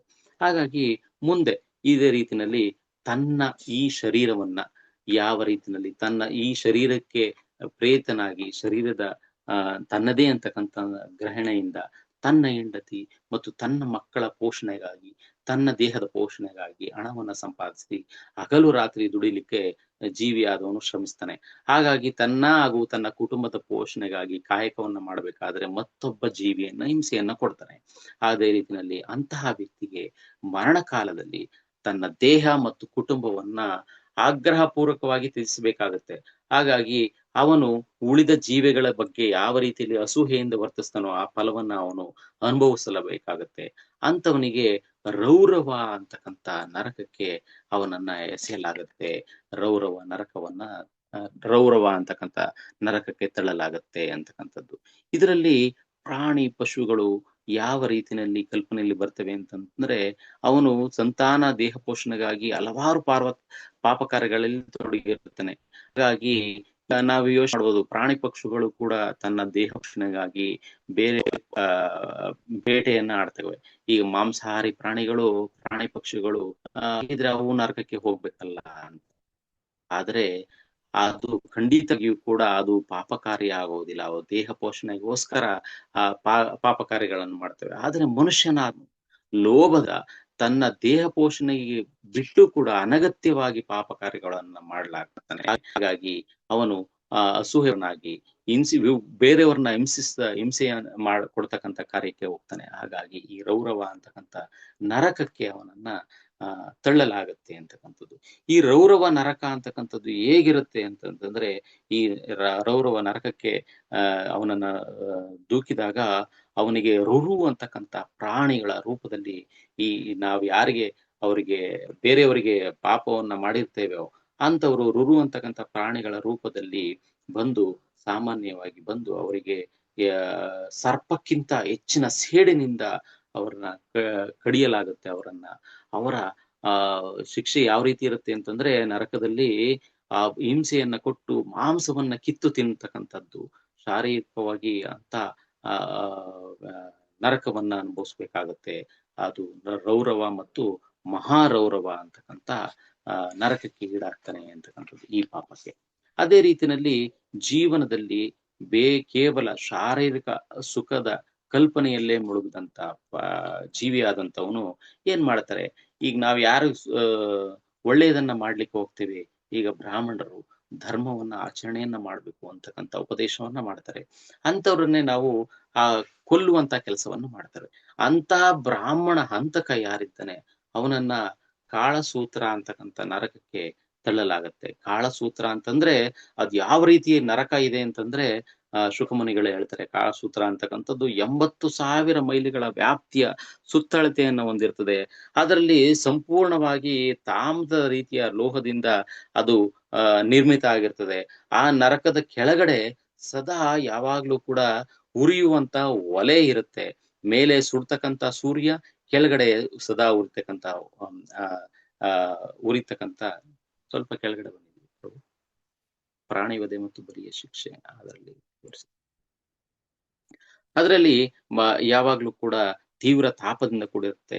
ಹಾಗಾಗಿ ಅದರಿಂದಾಗಿ ಬ್ರಾಹ್ಮಣ ಹಂತಕರಿಗೆ ಯಾವ ರೀತಿ ಶಿಕ್ಷೆ ಕೊಡ್ತಾರೆ ಅಂತಂದ್ರೆ, ಈ ಬೆಂಕಿಯ ತಾಪದಿಂದ ಅವರು ಅಕ್ಷರಶಃ ದಹಿಸಿ ಹೋಗ್ತಾರೆ. ಹಸಿವು ಬಾಯಾರಿಕೆಗಳಿಂದ ಬೆಂಕಿಯಿಂದ ಅವರು ದಹಿಸಲ್ಪಡ್ತಾರೆ.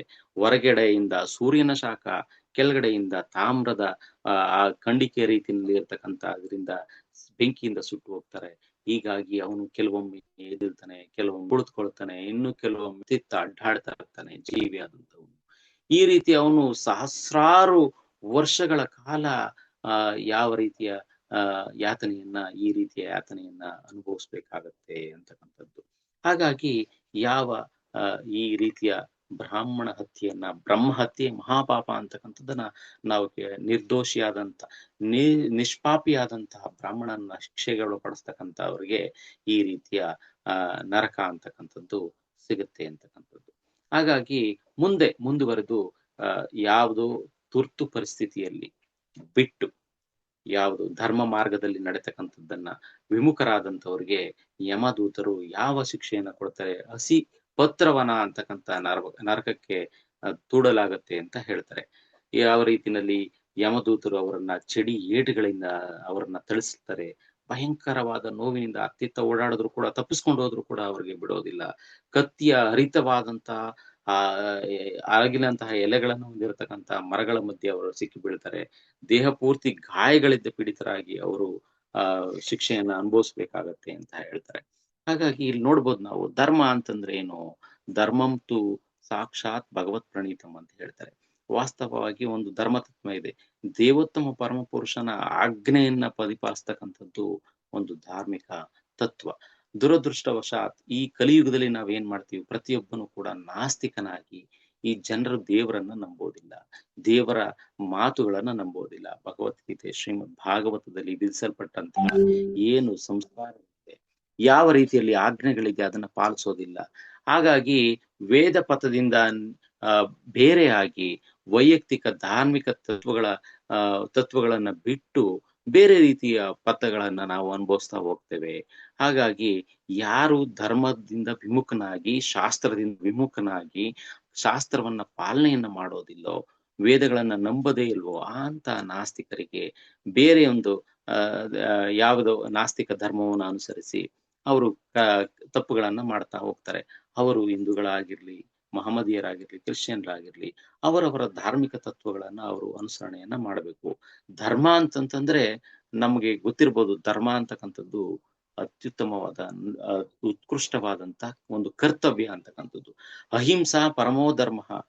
ಮತ್ತೊಬ್ಬರಿಗೆ ಹಿಂಸೆಯನ್ನ ಕೊಡ್ತಕ್ಕಂಥದ್ದು ಧರ್ಮ ಆಗೋದಿಲ್ಲ. ಧರ್ಮದ ಹೆಸರಿನಲ್ಲಿ ಹಲವಾರು ಪಾಪಗಳನ್ನ ನಾವು ನೋಡ್ತೇವೆ. ಧರ್ಮದ ಹೆಸರಿನಲ್ಲಿ ಬಲಿಯನ್ನ ಕೊಡ್ತಕ್ಕಂಥದ್ದು, ಧರ್ಮದ ಹೆಸರಿನಲ್ಲಿ ಬೇರೊಬ್ಬರನ್ನ ಹಿಂಸೆಯನ್ನ ಕೊಡ್ತಕ್ಕಂಥದ್ದು, ನನ್ನದೇ ಶ್ರೇಷ್ಠ ಅಂತಕ್ಕಂಥ ರೀತಿನಲ್ಲಿ ಬೇರೆಯವ್ರನ್ನ ಹಿಂಸೆಗೆ ಗುರಿಪಡಿಸ್ತಕ್ಕಂಥದ್ದು, ಇದು ಎಲ್ಲ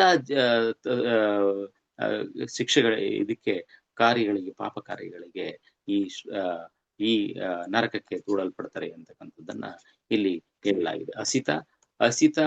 ಹಸಿ ಪತ್ರವನ ಅಂತಕ್ಕಂಥ ನರಕಕ್ಕೆ ಅವರು ದೂಡಲ್ಪಡ್ತಾರೆ ಅಂತಕ್ಕಂಥದ್ದು. ಹಾಗಾಗಿ ಈ ರೀತಿನಲ್ಲಿ ಯಾರು ಧರ್ಮದಿಂದ ವಿಮುಖರಾಗಿ ಕೆಲಸವನ್ನ ಮಾಡ್ತಾರೋ ಅವರಿಗೆ ಈ ಹಸಿ ಪತ್ರವನ ಅಂತಕ್ಕಂಥ ನರಕಕ್ಕೆ ದೂರಲ್ಪಡ್ತಾರೆ. ಅಲ್ಲಿ ಅವರು ವಿಧವಾದ ಶಿಕ್ಷೆಯನ್ನ ಅನುಭವಿಸ್ಬೇಕಾಗತ್ತೆ ಅಂತ ಹೇಳ್ತಾರೆ. ಅದೇ ರೀತಿನಲ್ಲಿ ಮುಂದೆ ನಾವು ನೋಡ್ಬೋದು ಯಾವ ಶಿಕ್ಷೆಯನ್ನ ಕೊಡ್ತಕ್ಕಂಥ ಇವತ್ತಿನ ಪ್ರಪಂಚದಲ್ಲಿ ನಾವು ನೋಡಿದ್ದೇವೆ. ನ್ಯಾಯ ಅಂತಕ್ಕಂಥವ್ರು, ನ್ಯಾಯಾಧೀಶರಾಗಿರ್ತಕ್ಕಂಥವ್ರು, ನಮ್ಮ ಆಡಳಿತಾಧಿಕಾರಿಗಳು ಆಗಿರ್ತಕ್ಕಂಥವ್ರು, ಅವರು ಬೇರೆ ಬೇರೆ ವ್ಯಾಮೋಹಗಳಿಗೆ ಒಳಗಾಗಿ ಅತ್ಯುನ್ನತವಾದ ಬೇರೆ ಯಾರೋ ಒಬ್ಬ ಸೂಪರ್ ಬಾಸ್ ಇರ್ತಾರೆ.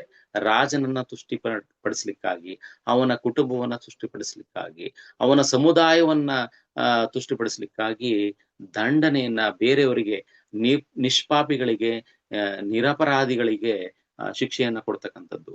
ಆ ರೀತಿ ಮಾಡ್ತಕ್ಕಂಥ ಯಾರಿದ್ದಾರೆ ಅವರಿಗೆ ನಿಷ್ಪಾಪಿಯಾದಂತ ಜೀವನಿಗೆ ಯಾರು ಕೊಡ್ತಾರೋ ಅವರಿಗೆ ಹೇಯವಾದಂತಹ ನರಕ ಅಂತಕ್ಕಂಥದ್ದಿದೆ, ಅವರಿಗೆ ಅಂಧಕೂಪ ಅಂತಕ್ಕಂಥದ್ದು. ಈ ರೀತಿ ಮುಗ್ಧ ಜೀವಿಗಳಿಗೆ, ನಿಷ್ಪಾಪಿಗಳಿಗೆ, ನಿರಪರಾಧಿಗಳಿಗೆ, ನಿರ್ದೋಷಿಯನ್ನ ಶಿಕ್ಷಿಸ್ತಕ್ಕಂಥವ್ರಿಗೆ ಈ ನರಕ ಅಂತಕ್ಕಂಥದ್ದು ಇದೆ ಅಂತಕ್ಕಂಥದ್ದು.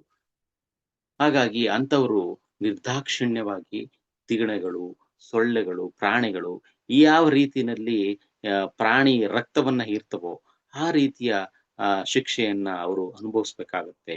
ಅಂತಹ ಕೂಪದಲ್ಲಿ ಅವನನ್ನ ಇಳಿಸಲಾಗತ್ತೆ ಅಂತಕ್ಕಂಥದ್ದು ಇಲ್ಲಿ ತಿಳಿಸಲಾಗಿದೆ. ಅದೇ ರೀತಿಯಲ್ಲಿ ಮತ್ತೊಬ್ಬರ, ಈಗ ಅತಿಥಿ ಅಂತಕ್ಕಂಥದ್ದು ನಮ್ಮ ಸನಾತನ ಧರ್ಮದಲ್ಲಿ ಅತಿಥಿ ಸತ್ಕಾರ ಅಂತಕ್ಕಂಥದ್ದು. ನಾವು ಪಂಚ ಮಹಾಯಜ್ಞಗಳಿದೆ. ಪಂಚಮಹಾಯಜ್ಞಗಳಲ್ಲಿ ಅತಿಥಿಗಳನ್ನ ಸತ್ಕಾರ ಮಾಡ್ತಕ್ಕಂಥದ್ದು ಒಂದು ಯಜ್ಞ ಅಂತ ಕರಿತೇವೆ. ಅನ್ನ ಆಹಾರವನ್ನ ಸ್ವೀಕಾರವನ್ನ ಮಾಡ್ಬೇಕಾದ್ರೆ ಅತಿಥಿಗಳಿಗೆ ಸತ್ಕಾರವನ್ನ ಮಾಡದೇ ಇರತಕ್ಕಂಥವನು, ಅತಿಥಿಗಳ ಜೊತೆಯಲ್ಲಿ ಅನ್ನ ಆಹಾರಗಳನ್ನ ಹಂಚ್ಕೊಳ್ಳದೆ ಇರತಕ್ಕಂಥವನು, ವೃದ್ಧರು ಮಕ್ಕಳನ್ನ ಚೆನ್ನಾಗಿ ನೋಡ್ಕೊಳ್ದೆ ಇರ್ತಕ್ಕಂಥವನು, ಅಂಥವ್ರಿಗೆ ಕಾಗೆಗಿಂತ ಉತ್ತಮ ಅಂತವನನ್ನ ನಾವು ಕಾಗೆಗಿಂತ ನಿಕೃಷ್ಟ ಅಂತಕ್ಕಂಥದ್ದನ್ನ ನಾವು ಹೇಳಲಾಗತ್ತೆ. ಅಂಥವನನ್ನ ಮರಣಾನಂತರ ಅಂಥವನನ್ನ ಕೃಮಿ ಭೋಜನ ಅಂತಕ್ಕಂಥ ನರಕಕ್ಕೆ ಅವನನ್ನ ತಳ್ಳಲಾಗತ್ತೆ. ಯಾರು ಅನ್ನ ಆಹಾರಗಳನ್ನ ಇತರರೊಡನೆ ಅತಿಥಿ ಸತ್ಕಾರವನ್ನು ಮಾಡೋದಿಲ್ವೋ, ಯಾರು ವೃದ್ಧರನ್ನ ಮಕ್ಕಳ ಜೊತೆಯಲ್ಲಿ ಹಂಚಿಕೊಳ್ಳೋದಿಲ್ವೋ, ಹಸಿವಿನಿಗೆ ಆಹಾರವನ್ನು ಹಂಚ್ಕೊಳ್ಳೋದಿಲ್ವೋ ಅಂಥವರಿಗೆ ಕೃಮಿ ಭೋಜನ ಅಂತಕ್ಕಂಥ ಶಿಕ್ಷೆಯನ್ನ ವಿಧಿಸಲಾಗುತ್ತೆ. ಅದು ವಿಶಾಲವಾದಂತ 1,00,000 ಯೋಜನೆಗಳಷ್ಟು, ಅಂದ್ರೆ 8 ಲಕ್ಷ ಮೈಲಿಗಳಷ್ಟು ವಿಶಾಲವಾದಂತ ನರಕ ಅಂತಕ್ಕಂಥದ್ದಾಗಿರುತ್ತೆ. ಅದರಲ್ಲಿ ಯಾವುದು ಕ್ರಿಮಿಗಳೇ ಅವನಿಗೆ ಆಹಾರ ಆಗಿರುತ್ತೆ. ಕ್ರಿಮಿಗಳಿಗೆ ಸ್ವತಃ ಅವನೇ ಆಹಾರ ಆಗ್ತಾನೆ. ಸಾವಿಗೆ ಮುಂಚೆ ಪಶ್ಚಾತ್ತಾಪ ಪಟ್ಟು ಅವನು ಪ್ರಾಯಶ್ಚಿತ್ತವನ್ನು ಮಾಡ್ಕೊಳ್ಳಿಲ್ಲ ಅಂತಂದ್ರೆ ಅವನು ಆ ಸರೋವರದ ವ್ಯಾಪ್ತಿ ಎಷ್ಟಿದೆಯೋ ಅಲ್ಲಿ ತನಕ ಅವನು ಆ ಕೃಮಿ ಭೋಜನದಂತ ಆ ನರಕದಲ್ಲಿ ವಾಸವನ್ನ ಮಾಡ್ಬೇಕಾಗತ್ತೆ ಅಂತಕ್ಕಂಥದ್ದು ನಾವು ನೋಡಿದ್ದೇವೆ. ಭಗವದ್ಗೀತೆ 3ನೇ ಅಧ್ಯಾಯ, ಅದು 3ನೇ ಶ್ಲೋಕದಲ್ಲಿ ಯಜ್ಞಾ ಶಿಷ್ಟಾಶಿನ ಸಂತಾಹ ಮುಚ್ಯಂತೆ ಸರ್ವ ಕಿಲ್ಬಿಷೈಹಿ ಭುಂಜತೆ ತೇ ತ್ವಗಂ ಪಾಪ ಏ ಪಚಂತಿ ಆತ್ಮ ಕಾರಣ ಅಂತಕ್ಕಂಥದ್ದು. ಭಕ್ತರಾದಂಥವ್ರು ಏನ್ ಮಾಡ್ತಾರೆ, ಮೊದಲು ಭಗವಂತನಿಗೆ ನೈವೇದ್ಯ ಮಾಡದಂತ ಆಹಾರವನ್ನ ಪ್ರಸಾದವಾಗಿ ಸ್ವೀಕರಿಸ್ತಾರೆ. ಹಾಗಾಗಿ ಅವರು ಎಲ್ಲ ಬಗೆಯ ಪಾಪಗಳಿಂದ ಮುಕ್ತರಾಗ್ತಾರೆ. ಸ್ವಯಂ ಭೋಗದಕ್ಕಾಗಿ ಅವರು ಅಡಿಗೆಯನ್ನ ಮಾಡೋದಿಲ್ಲ. ಅಂತಕ್ಕಂಥವ್ರು ಸ್ವಯಂ ಭೋಗಕ್ಕಾಗಿ ಅಡುಗೆಯನ್ನ ಮಾಡ್ತಕ್ಕಂಥವ್ರು ಯಾವಾಗ್ಲೂ ಕೂಡ ಪಾಪವನ್ನೇ ಭಕ್ಷಿಸ್ತಾರೆ ಅಂತಕ್ಕಂಥದ್ದು. ಹಾಗಾಗಿ ಎಲ್ಲ ಆಹಾರವನ್ನ ದೇವೋತ್ತಮ ಪರಮಪುರುಷ ನಮಗೆ ಕರುಣಿಸಿದ್ದಾನೆ. ಹಾಗಾಗಿ ಅವನಿಗೆ ಅರ್ಪಣೆಯನ್ನ ಮಾಡಿ ಆ ಯಜ್ಞವನ್ನ ಮಾಡೋದ್ರ ಮುಖಾಂತರ ಅವನಿಗೆ ಕೃತಜ್ಞತೆಯನ್ನ ಸಲ್ಲಿಸಿ ನಾವು ಮಾಡ್ತಕ್ಕಂಥದ್ದು ಪ್ರತಿಯೊಬ್ಬರ ಕರ್ತವ್ಯ ಆಗಿದೆ ಅಂತಕ್ಕಂಥದ್ದು. ಹಾಗಾಗಿ ಕರ್ಮವನ್ನ ವಿಷ್ಣುವಿಗೆ ಯಜ್ಞವಾಗಿ ಸಮರ್ಪಿಸ್ಬೇಕು. ಇಲ್ಲ ಅಂತಂದ್ರೆ ನಾವು ಕರ್ಮ ಅಂತಕ್ಕಂಥದ್ದು ಎಲ್ಲರನ್ನ ಈ ಐಹಿಕ ಪ್ರಪಂಚದಲ್ಲಿ ಬಂಧಿಸುತ್ತೆ. ಹಾಗಾಗಿ ಭಗವದ್ಗೀತೆಯಲ್ಲಿ ಹೇಳ್ತಾನೆ, ಏ ಕುಂತಿ ಪುತ್ರ, ನಿನಗೆ ಗೊತ್ತುಪಡಿಸಿದಂತ ಕರ್ತವ್ಯಗಳನ್ನ ಭಗವಂತನ ತೃಪ್ತಿಗಾಗಿ ನೀನು ಆಚರಣೆಯನ್ನ ಮಾಡು. ಯಜ್ಞವನ್ನ ಮಾಡದನೆ ನೀವು ಪ್ರಸಾದವನ್ನ ಸ್ವೀಕಾರವನ್ನ ಮಾಡಬಾರ್ದು, ಬೇರೆಯವರಿಗೆ ಪ್ರಸಾದವನ್ನ ವಿನಿಯೋಗ ಮಾಡಬಾರ್ದು ಅಂತಕ್ಕಂಥದ್ದು. ಅದೇ ರೀತಿಯಲ್ಲಿ ಕೃಷ್ಣ ಪ್ರಜ್ಞೆಯಲ್ಲಿ ಇರ್ತಕ್ಕಂಥವ್ರು ಎಲ್ಲರೂ ಕೂಡ ಯಜ್ಞವನ್ನ ಆಚರಣೆಯನ್ನ ಮಾಡಿ ಬ್ರಾಹ್ಮಣರು ವೃದ್ಧರಾಗಿ ಎಲ್ಲರಿಗೂ ಪ್ರಸಾದವನ್ನ ಹಂಚಿದ ಅನಂತರವೇ ನಾವು ಪ್ರಸಾದವನ್ನ ಸ್ವೀಕರಿಸಬೇಕು. ಅತಿಥಿ ದೇವೋಭವ, ಅತಿಥಿಗಳಿಗೆ ಮೊದಲು ಅನ್ನ ಆಹಾರಗಳನ್ನ ಕೊಟ್ಟು ನಂತರ ನಾವು ಆಹಾರವನ್ನು ಸ್ವೀಕರಿಸಬೇಕು. ಆ ರೀತಿ ಯಾರು ಮಾಡೋದಿಲ್ವೋ, ತಾನು ತನ್ನ ಕುಟುಂಬದ ಸಲುವಾಗಿ ಮಾತ್ರ ಅಡಿಗೆಯನ್ನ ಆಹಾರವನ್ನ ತಯಾರಿಸ್ತಾರೆ, ಇತರರಿಗೆ ಖಂಡನೆಯನ್ನ ಮಾಡ್ತಾರೆ, ಅಂಥವರು ಈ ರೀತಿಯ ನರಕಕ್ಕೆ ತಳ್ಳಲ್ಪಡ್ತಾರೆ. ಕೃಮಿ ಭೋಜನ ಅಂತಕ್ಕಂಥ ನರಕಕ್ಕೆ ತಳ್ಳಲ್ಪಡ್ತಾರೆ ಅಂತಕ್ಕಂಥದ್ದನ್ನ ಹೇಳ್ತಾ ಇದ್ದಾರೆ. ಅದೇ ರೀತಿಯಲ್ಲಿ ಮುಂದುವರಿದು ಹೇಳ್ತಾರೆ, ಏ ದೊರೆಯೇ, ಇದ ಆಪತ್ಕಾಲದ ಹೊರತಾಗಿ ಯಾವ ರೀತಿನಲ್ಲಿ ಬೇ ಆಪತ್ಕಾಲದಲ್ಲಿ ನಾವು ಧನವನ್ನ ಸಂಗ್ರಹಣ ಮಾಡತಕ್ಕಂಥದ್ದು, ರತ್ನಾಭರಣಗಳನ್ನ ಸಂಗ್ರಹವನ್ನ ಮಾಡತಕ್ಕಂಥದ್ದು, ಕೆಲವೊಂದು ಆ ರೀತಿನಲ್ಲಿ ನಾವು ಆ ಮ- ಆ, ಕೆಲವೊಂದು ರೀತಿನಲ್ಲಿ ನಾವು ನಮಗೆ ಹೊಟ್ಟೆಗೆ ಆಹಾರ ಇಲ್ಲ ಅಂತಂದ್ರೆ ಕೆಲವೊಂದು ರೀತಿನಲ್ಲಿ ನಾವು ಆ ಚಿನ್ನವನ್ನು ಅಥವಾ ಇನ್ನೇನನ್ನು ಅಪಹರಿಸ್ತಕ್ಕಂಥ ಕೆಲಸವನ್ನ ಮಾಡ್ತಾರೆ. ಅದೇ ರೀತಿನಲ್ಲಿ ಅದನ್ನ ಹೊರತುಪಡಿಸಿ, ತನ್ನ ಪ್ರಾಣ ಹೋಗ್ತಾ ಇದೆ ಅಂತಕ್ಕಂಥದ್ದನ್ನ ಹೊರತುಪಡಿಸಿ ಯಾವ ರೀತಿನಲ್ಲಿ ನಾವು ಯಾರದಾದರೂ ರತ್ನಾಭರಣನೇ ಆಗ್ಲಿ, ಚಿನ್ನವನ್ನೇ ಆಗ್ಲಿ, ಬೇರೆಯವರ ಧನವನ್ನೇ ಆಗ್ಲಿ ಕಳ್ಳತನವನ್ನ ಮಾಡಿದವರಿಗೆ ಈ ಸಂದಶ ಅಂತ ನರಕಕ್ಕೆ ತಳ್ಳಲಾಗ್ತದೆ. ಅಲ್ಲಿ ಕಾದ ಕಬ್ಬಿಣದ ಉಂಡೆಗಳಿಂದ ಯಾರು ಕಳ್ಳರಿದ್ದಾರೋ ಅವರಿಗೆ ಆ ಕಾದ ಕಬ್ಬಿಣದ ಉಂಡೆಗಳಿಂದ, ಇಕ್ಕಳಗಳಿಂದ ಅವನ ಚರ್ಮವನ್ನ ಈ ಸಂದಶ ಅಂತಕ್ಕಂಥ ನರಕದಲ್ಲಿ ಅವನ ಚರ್ಮವನ್ನ ಸುರಿಯಲಾಗಿದೆ. ಹಾಗಾಗಿ ಈ ರೀತಿ ಇಡೀ ಶರೀರವನ್ನ ಅವನಿಗೆ ಚಿಂದಿ ಚಿಂದಿ ಮಾಡಿ ಇಂಥ ನರಕಕ್ಕೆ ದೂಡಲಾಗತ್ತೆ ಅಂತ. ಅದೇ ರೀತಿನಲ್ಲಿ ನಮ್ಮ ಈ ಕೃಷ್ಣ ಪ್ರಜ್ಞೆಯಲ್ಲಿ ನಾವು ಹೇಳ್ತೀವಿ, ಅನೈತಿಕವಾದಂತಹ ಲೈಂಗಿಕ ಕ್ರಿಯೆಯಲ್ಲಿ ತೊಡಗಬಾರದು ಅಂತಕ್ಕಂಥದ್ದು ಪ್ರಮುಖವಾದ ಸ್ವಯಂ ನಿಯಂತ್ರಕ ತತ್ವಗಳೇ ಪ್ರಮುಖವಾದಂತಹ ತತ್ವ. ಆ ರೀತಿ ಯಾವುದೇ ಪುರುಷನಾಗ್ಲಿ ಅಥವಾ ಯಾವುದೇ ಸ್ತ್ರೀ ಆಗ್ಲಿ ಅನುಚಿತವಾದ ಸ್ತ್ರೀ ಪುರುಷ ಜೊತೆಯಲ್ಲಿ ಸಂಬಂಧವನ್ನು ಹೊಂದಿದರೆ ಅಂತಹವರು ಯಮರಾಜನ ದೂತರಿಂದ ತಪ್ತ ಸೂರ್ಮಿ ಅಂತಕ್ಕಂಥ ನರಕದಲ್ಲಿ ಶಿಕ್ಷೆಗೆ ಒಳಗಾಗ್ತಾರೆ. ಅಲ್ಲಿ ಅಂತಹ ಸ್ತ್ರೀ ಪುರುಷರಿಗೆ ಚಾವಟಿಯಿಂದ ಹೊಡೆಯಲಾಗುತ್ತೆ. ಪುರುಷರನ್ನು ಅಲ್ಲಿ ಸ್ತ್ರೀ ರೂಪದ ಕಾದ ಕಬ್ಬಿಣವನ್ನ ಆಲಂಗಿಸುವಂತೆ ಅಲ್ಲಿ ಬಲಾತ್ಕಾರವನ್ನ ಮಾಡಲಾಗುತ್ತೆ, ಅವನಿಗೆ ಶಿಕ್ಷೆಯನ್ನ ವಿಧಿಸಲಾಗುತ್ತೆ. ಅದೇ ರೀತಿಯಲ್ಲಿ ಮಹಿಳೆಯರಿಗೆ ಪುರುಷ ರೂಪದ ಕಾದ ಕಬ್ಬಿಣವನ್ನು ಆಲಂಗಿಸುವಂತೆ ಒತ್ತಾಯಿಸಲಾಗ್ತದೆ. ಇದು ಅಕ್ರಮ ಲೈಂಗಿಕ ಸಂಬಂಧಕ್ಕೆ ಇರುವಂತಹ ಶಿಕ್ಷೆ. ಸಾಮಾನ್ಯವಾಗಿ ನಮ್ಮ ವೈದಿಕ ಪರಂಪರೆಯಲ್ಲಿ, ಕೃಷ್ಣ ಪ್ರಜ್ಞೆಯಲ್ಲಿ ಸಾಮಾನ್ಯವಾಗಿ ಪುರುಷರು ಮತ್ತು ಸ್ತ್ರೀಯರು ಬೇರೆಯವರ ಅನೈತಿಕ ಸಂಬಂಧಕ್ಕೆ ಮೊದಲನೇದಾಗಿ ಸಂಬಂಧ ಇಟ್ಕೊಳ್ಬಾರ್ದು ಅಂತಕ್ಕಂಥ ವೇದ ತತ್ವಗಳ ಪ್ರಕಾರನೂ ಕೂಡ ಪರರ ಪತ್ನಿ ಅಂತಕ್ಕಂಥವ್ರು ತಾಯಿಗೆ ಸಮಾನರಾದಂಥವ್ರು ಅಂತಕ್ಕಂಥದ್ದಿದೆ. ಹಾಗಾಗಿ ಬೇರೆ ಪರ ಸ್ತ್ರೀಯನ್ನ ಮೋಹಿಸ್ತಕ್ಕಂಥದ್ದೇ ಆಗ್ಲಿ, ಅವರ ಜೊತೆ ಸಂಬಂಧವನ್ನು ಹೊಂದತಕ್ಕಂಥದ್ದು ಅತ್ಯಂತ ಪಾಪ ಕೃತ್ಯ ಬಂತು ಅಂತಕ್ಕಂಥದ್ದಿದೆ. ಹಾಗಾಗಿ ಈ ನಿಷಿದ್ಧವಾದಂತ ಕಾರ್ಯವನ್ನು ಯಾರು ಮಾಡ್ತಾರೋ ಅವರಿಗೆ ಈ ರೀತಿಯ ಶಿಕ್ಷೆ ಅಂತಕ್ಕಂಥದ್ದು, ಈ ರೀತಿಯ ನರಕ ಅಂತಕ್ಕಂಥದ್ದು ಕಾದಿದೆ. ತಪ್ತ ಸೂರ್ಮಿ ಅಂತಕ್ಕಂಥ ನರಕಕ್ಕೆ ಅವರನ್ನ ತಳ್ಳಲಾಗತ್ತೆ ಅಂತಕ್ಕಂಥದ್ದು. ಅದೇ ರೀತಿನಲ್ಲಿ ಪಶುಗಳ ಜೊತೆಯಲ್ಲಿ ನಾವು ಹೇಳ್ತೇವೆ, ಭೂಮಿ ಅಂತಕ್ಕಂಥದ್ದು ಮಾತಾಹ ಭೂಮಿಹಿ ಪುತ್ರೋಹಂ ಪೃಥ್ವಿವ್ಯಾಮ್ ಅಂತ. ಈ ಭೂತಾಯಿ ಅಂತಕ್ಕಂಥವಳು ಎಲ್ಲ ಜೀವಿಗಳಿಗೆ ತಾಯಿಯಾಗಿದ್ದಾಳೆ, ಎಲ್ಲರಿಗೂ ಮಕ್ಕಳ ರೀತಿಯಲ್ಲಿ ಪಾಲನೆ ಪೋಷಣೆಯನ್ನ ಮಾಡ್ತಾರೆ. ಆ ಪ್ರಾಣಿಗಳ ಜೊತೆಯಲ್ಲಿ, ಪಕ್ಷಿಗಳ ಜೊತೆಯಲ್ಲಿ, ವಿಧ ವಿಧವಾದ ಪ್ರಾಣಿಗಳ ಜೊತೆಯಲ್ಲಿ ನಾವು ಸದ್ಭಾವನೆಯನ್ನ ಹೊಂದಬೇಕು, ತಾರತಮ್ಯವನ್ನ ಹೊಂದಬಾರದು ಅಂತಕ್ಕಂಥದ್ದಿದೆ. ಯಾರು ಪಶುವಿನೊಂದಿಗೆ ಅತ್ಯಾಚಾರ ಮಾಡ್ತಾರೋ, ಪಶುವಿನ ಜೊತೆಗೆ ವಿಧ ವಿಧವಾದ ಜೀವಿಗಳಿಗೆ ನರಕವನ್ನ ಕಷ್ಟವನ್ನ ಕೊಡ್ತಾರೋ ಅವರಿಗೆ ವಜ್ರಶಿಲೆಯಷ್ಟು ಪ್ರಖರವಾದಂತಹ ಮುಳ್ಳುಗಳಿಂದ ತುಂಬಿದಂತ ಒಂದು ಮರದಿಂದ ಅವರಿಗೆ ಹೊಡೆಯಲಾಗುತ್ತೆ. ಯಮದೂತರು ಅಂತಹ ಪಾಪಿಷ್ಟ ಮನುಷ್ಯನನ್ನ ಮರಕ್ಕೆ ನೇತು ಹಾಕಿ ಅವರಿಗೆ ಕೆಳೆಯಲಾಗುತ್ತೆ. ಆ ಮುಳ್ಳುಗಳು ಅವನ ದೇಹವನ್ನ ಛಿದ್ರವನ್ನ ಮಾಡ್ತವೆ. ಈ ರೀತಿ ಶಿಕ್ಷೆಯನ್ನ ಕೊಡಲಾಗುತ್ತೆ ಅಂತಕ್ಕಂಥದ್ದು. ಹಾಗೇನೆ ಯಾರು ತಮ್ಮ ತಮ್ಮ ತಮ್ಮ ತಮ್ಮ ಧರ್ಮ ಆಶ್ರಮಗಳಿಗೆ ಅನುಗುಣವಾಗಿ ಕಾರ್ಯವನ್ನ ಮಾಡೋದಿಲ್ಲ, ಕ್ಷತ್ರಿಯರಾದಂಥವರು ಧರ್ಮಾತ್ಮರಾಗಿ ಬದುಕ್ತಕ್ಕಂಥದ್ದು, ಧರ್ಮವನ್ನ ಎತ್ತಿಡಿತಕ್ಕಂಥ ಕೆಲಸವನ್ನ ಮಾಡತಕ್ಕಂಥದ್ದು ಅವರ ಕೆಲಸ. ಸರ್ಕಾರಿ ನೌಕರರಾಗಿರ್ಬೋದು, ಒಳ್ಳೆಯ ಆಡಳಿತಾತ್ಮ ಜವಾಬ್ದಾರಿಯುತವಂತ ಕುಟುಂಬದಲ್ಲಿ ಜನಿಸಿರ್ತಕ್ಕಂಥವ್ರು ಅವರವರ ತತ್ವಗಳಿಗೆ ಕರ್ತವ್ಯಗಳ ನಿರ್ವಹಣೆಯನ್ನ ಮಾಡ್ತಕ್ಕಂಥದ್ದು. ಬ್ರಾಹ್ಮಣನಾದಂಥವನು ನೀತಿ ಬೋಧನೆಯನ್ನ ಮಾಡ್ತಕ್ಕಂಥದ್ದು, ಧರ್ಮ ಶಾಸ್ತ್ರಗಳ ಪ್ರಚಾರವನ್ನ ಮಾಡ್ತಕ್ಕಂಥವ್ರು. ಈ ಯಾರು ವರ್ಣಾಶ್ರಮ ಧರ್ಮವನ್ನ ಪಾಲನೆಯನ್ನ ಮಾಡೋದಿಲ್ಲೋ, ತಮಗೆ ವಿಧಿಸಿರ್ತಕ್ಕಂಥ ಕರ್ತವ್ಯಗಳನ್ನ ಮಾಡೋದಿಲ್ವೋ ಅವರಿಗೆ ವೈತರಣಿ ಅಂತಕ್ಕಂಥ ನರಕಕ್ಕೆ ಅವರನ್ನ ದೂಕಲಾಗ್ತದೆ. ಈ ನದಿ ಯಾವ ರೀತಿ ಇದೆ ಅಂತಂತಂದ್ರೆ ಭಯಾನಕವಾದ ಜಲಚರಗಳಿಂದ ಕೂಡಿದೆ. ಈ ನದಿಯಲ್ಲಿ ಮಲ, ಮೂತ್ರ, ರಕ್ತ, ಕೀವು ಇತ್ಯಾದಿ ತುಂಬಿದಂತಹ ನದಿ ಭಯಾನಕವಾಗಿರುತ್ತೆ. ಅಂತಹ ನದಿಗೆ ಅವನನ್ನ ನೂಕಲಾಗತ್ತೆ ಅಂತಕ್ಕಂಥದ್ದು. ಈ ರೀತಿಯ ಯಾರು ವರ್ಣಾಶ್ರಮ ಧರ್ಮವನ್ನ ಪಾಲನೆಯನ್ನ ಮಾಡೋದಿಲ್ಲೋ ಅವರಿಗೆ ಈ ವೈತರಣಿ ಒಳ್ಳೆಯ ಕುಲದಲ್ಲಿ ಹುಟ್ಟಿ ನಮಗೆ ನಮ್ಮ ಪೂರ್ವ ಜನ್ಮದ ಪಾಪದ ಫಲವಾಗಿ ನಮಗೆ ಆ ಆ, ಒಂದೊಂದು ಆ ಕುಲದಲ್ಲಿ ಹುಟ್ಲಿಕ್ಕೆ ಅವಕಾಶವನ್ನ ಮಾಡಲಾಗಿರುತ್ತೆ. ಆ ಕುಲದಲ್ಲಿ ಹುಟ್ಟಿ ಆ ವಂಶದ ಯೋಗ್ಯತೆಗಳಿಗೆ ಅನುಗುಣವಾಗಿ ಕೆಲಸವನ್ನ ಮಾಡಿದರೆ ನಡೆದುಕೊಳ್ಳದರೆ ಅಂತಹವ್ರನ್ನ ಈ ವೈತರಣಿ, ನಡೆದುಕೊಳ್ಳದೆ ಹೋದ್ರೆ ಆ ವಿರುದ್ಧವಾಗಿ ನಡೆದುಕೊಂಡ್ರೆ ಅಂತವ್ರನ್ನ ಈ ವೈತರಣಿ ಅಂತಕ್ಕಂಥ ನರಕಕ್ಕೆ ದೂಡಲಾಗುವುದು ಅಂತ ಶುಕಮುನಿಗಳು ಪರೀಕ್ಷಿತ್ ಮಹಾರಾಜರಿಗೆ ತಿಳಿಸ್ತಾ ಇದ್ದಾರೆ. ಹಾಗೇನೆ ಮುಂದುವರೆದು ಯಾವ ರೀತಿಯಲ್ಲಿ ನೈರ್ಮಲ್ಯವಿಲ್ಲದಂತಹ ಜೀವನವನ್ನ ಮಾಡ್ತಾರೆ, ಯಾವ ರೀತಿಯಲ್ಲಿ ಕೀಳು ಜಾತಿಯಲ್ಲಿ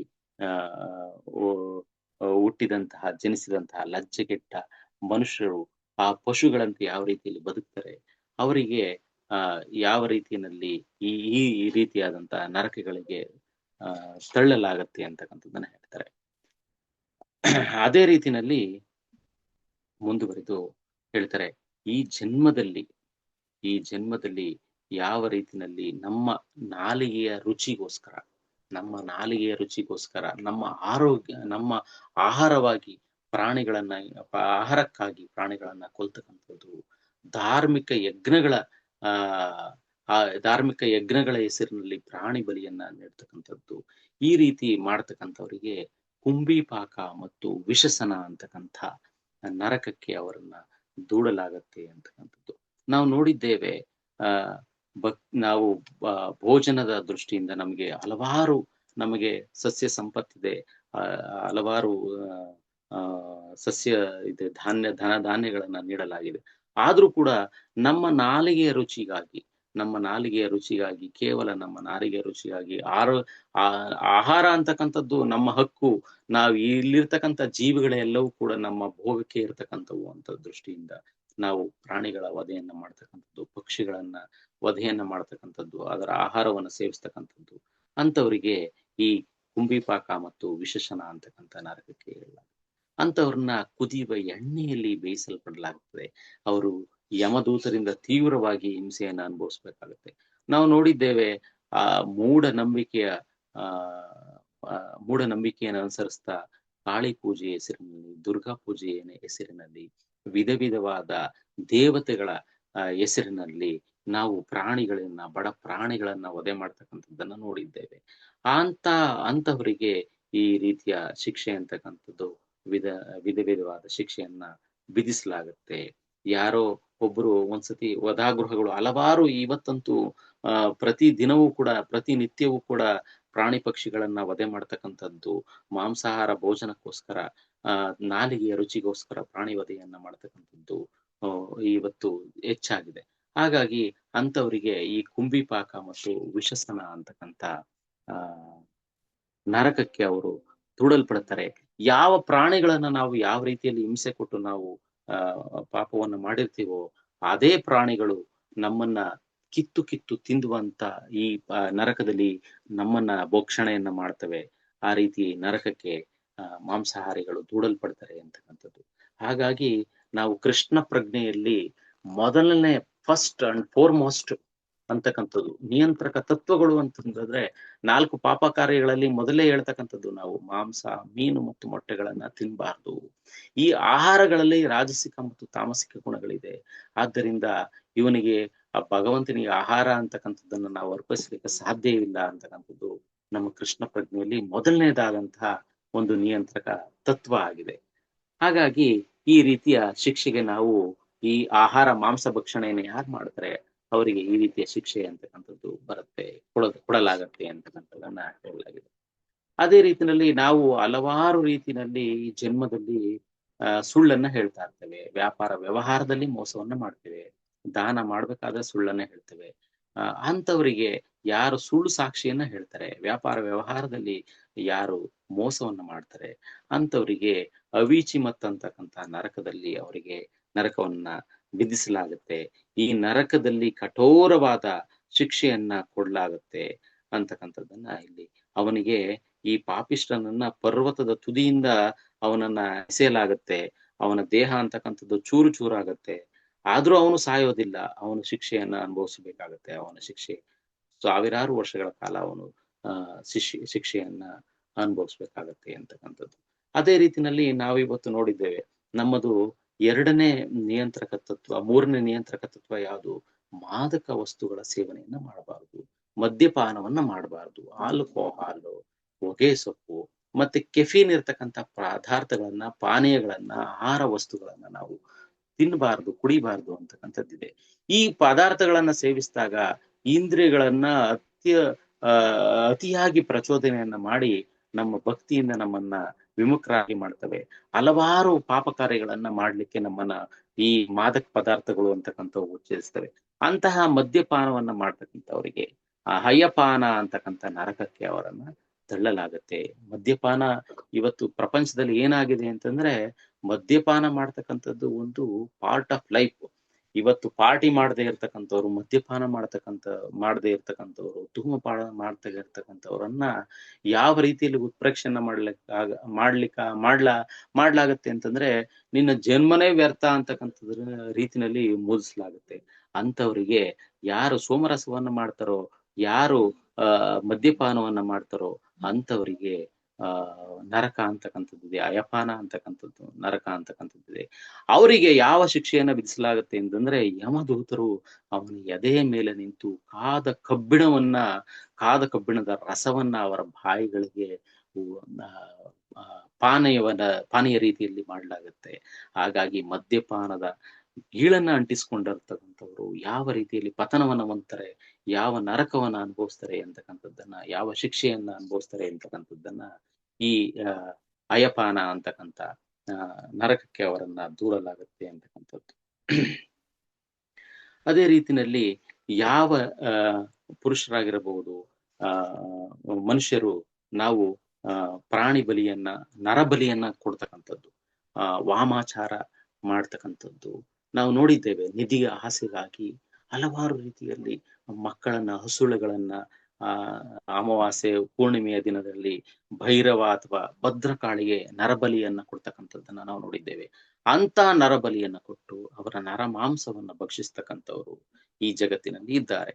ಅಂತಹ ಬಲಿ ಕೊಡ್ತಕ್ಕಂಥವ್ರಿಗೆ ಮರಣಾನಂತರ ಅವರನ್ನ ಯಮಲೋಕಕ್ಕೆ ಕೊಂಡೊಯ್ದು ಅಲ್ಲಿ ಆ ಬಲಿಯಾದವರು ಯಾರು ಬಲಿಯಾಗಿರ್ತಾರೋ ಅವರೇ ರಾಕ್ಷಸ ರೂಪದಲ್ಲಿ ಅವರಿಗೆ ಹಾಜರಿದ್ದು ಅವರನ್ನ ಹರಿತವಾದ ಆಯುಧಗಳಿಂದ ತುಂಡು ತುಂಡು ಮಾಡಿ ಅವರಿಗೆ ಶಿಕ್ಷೆಯನ್ನ ವಿಧಿಸಲಾಗುತ್ತೆ. ಈ ಲೋಕದಲ್ಲಿ ನರಭಕ್ಷಕರು ಯಾವ ರೀತಿಯಲ್ಲಿ ತಮ್ಮ ಬೇರೆಯವರ ರಕ್ತವನ್ನು ಕುಡಿದು ಆನಂದದಿಂದ ನರ್ತಿಸ್ತಾರೋ ಅದೇ ರೀತಿಯಲ್ಲಿ ಯಮಲೋಕದಲ್ಲಿ ಬಲಿ ಕೊಟ್ಟವರು, ಅವರ ಬಲಿಗೆ ಒಳಗಾದಂಥವರು ಅವರ ರಕ್ತಪಾನವನ್ನ ಮಾಡಿ ಉತ್ಸವವನ್ನ ಆಚರಿಸ್ತಾರೆ.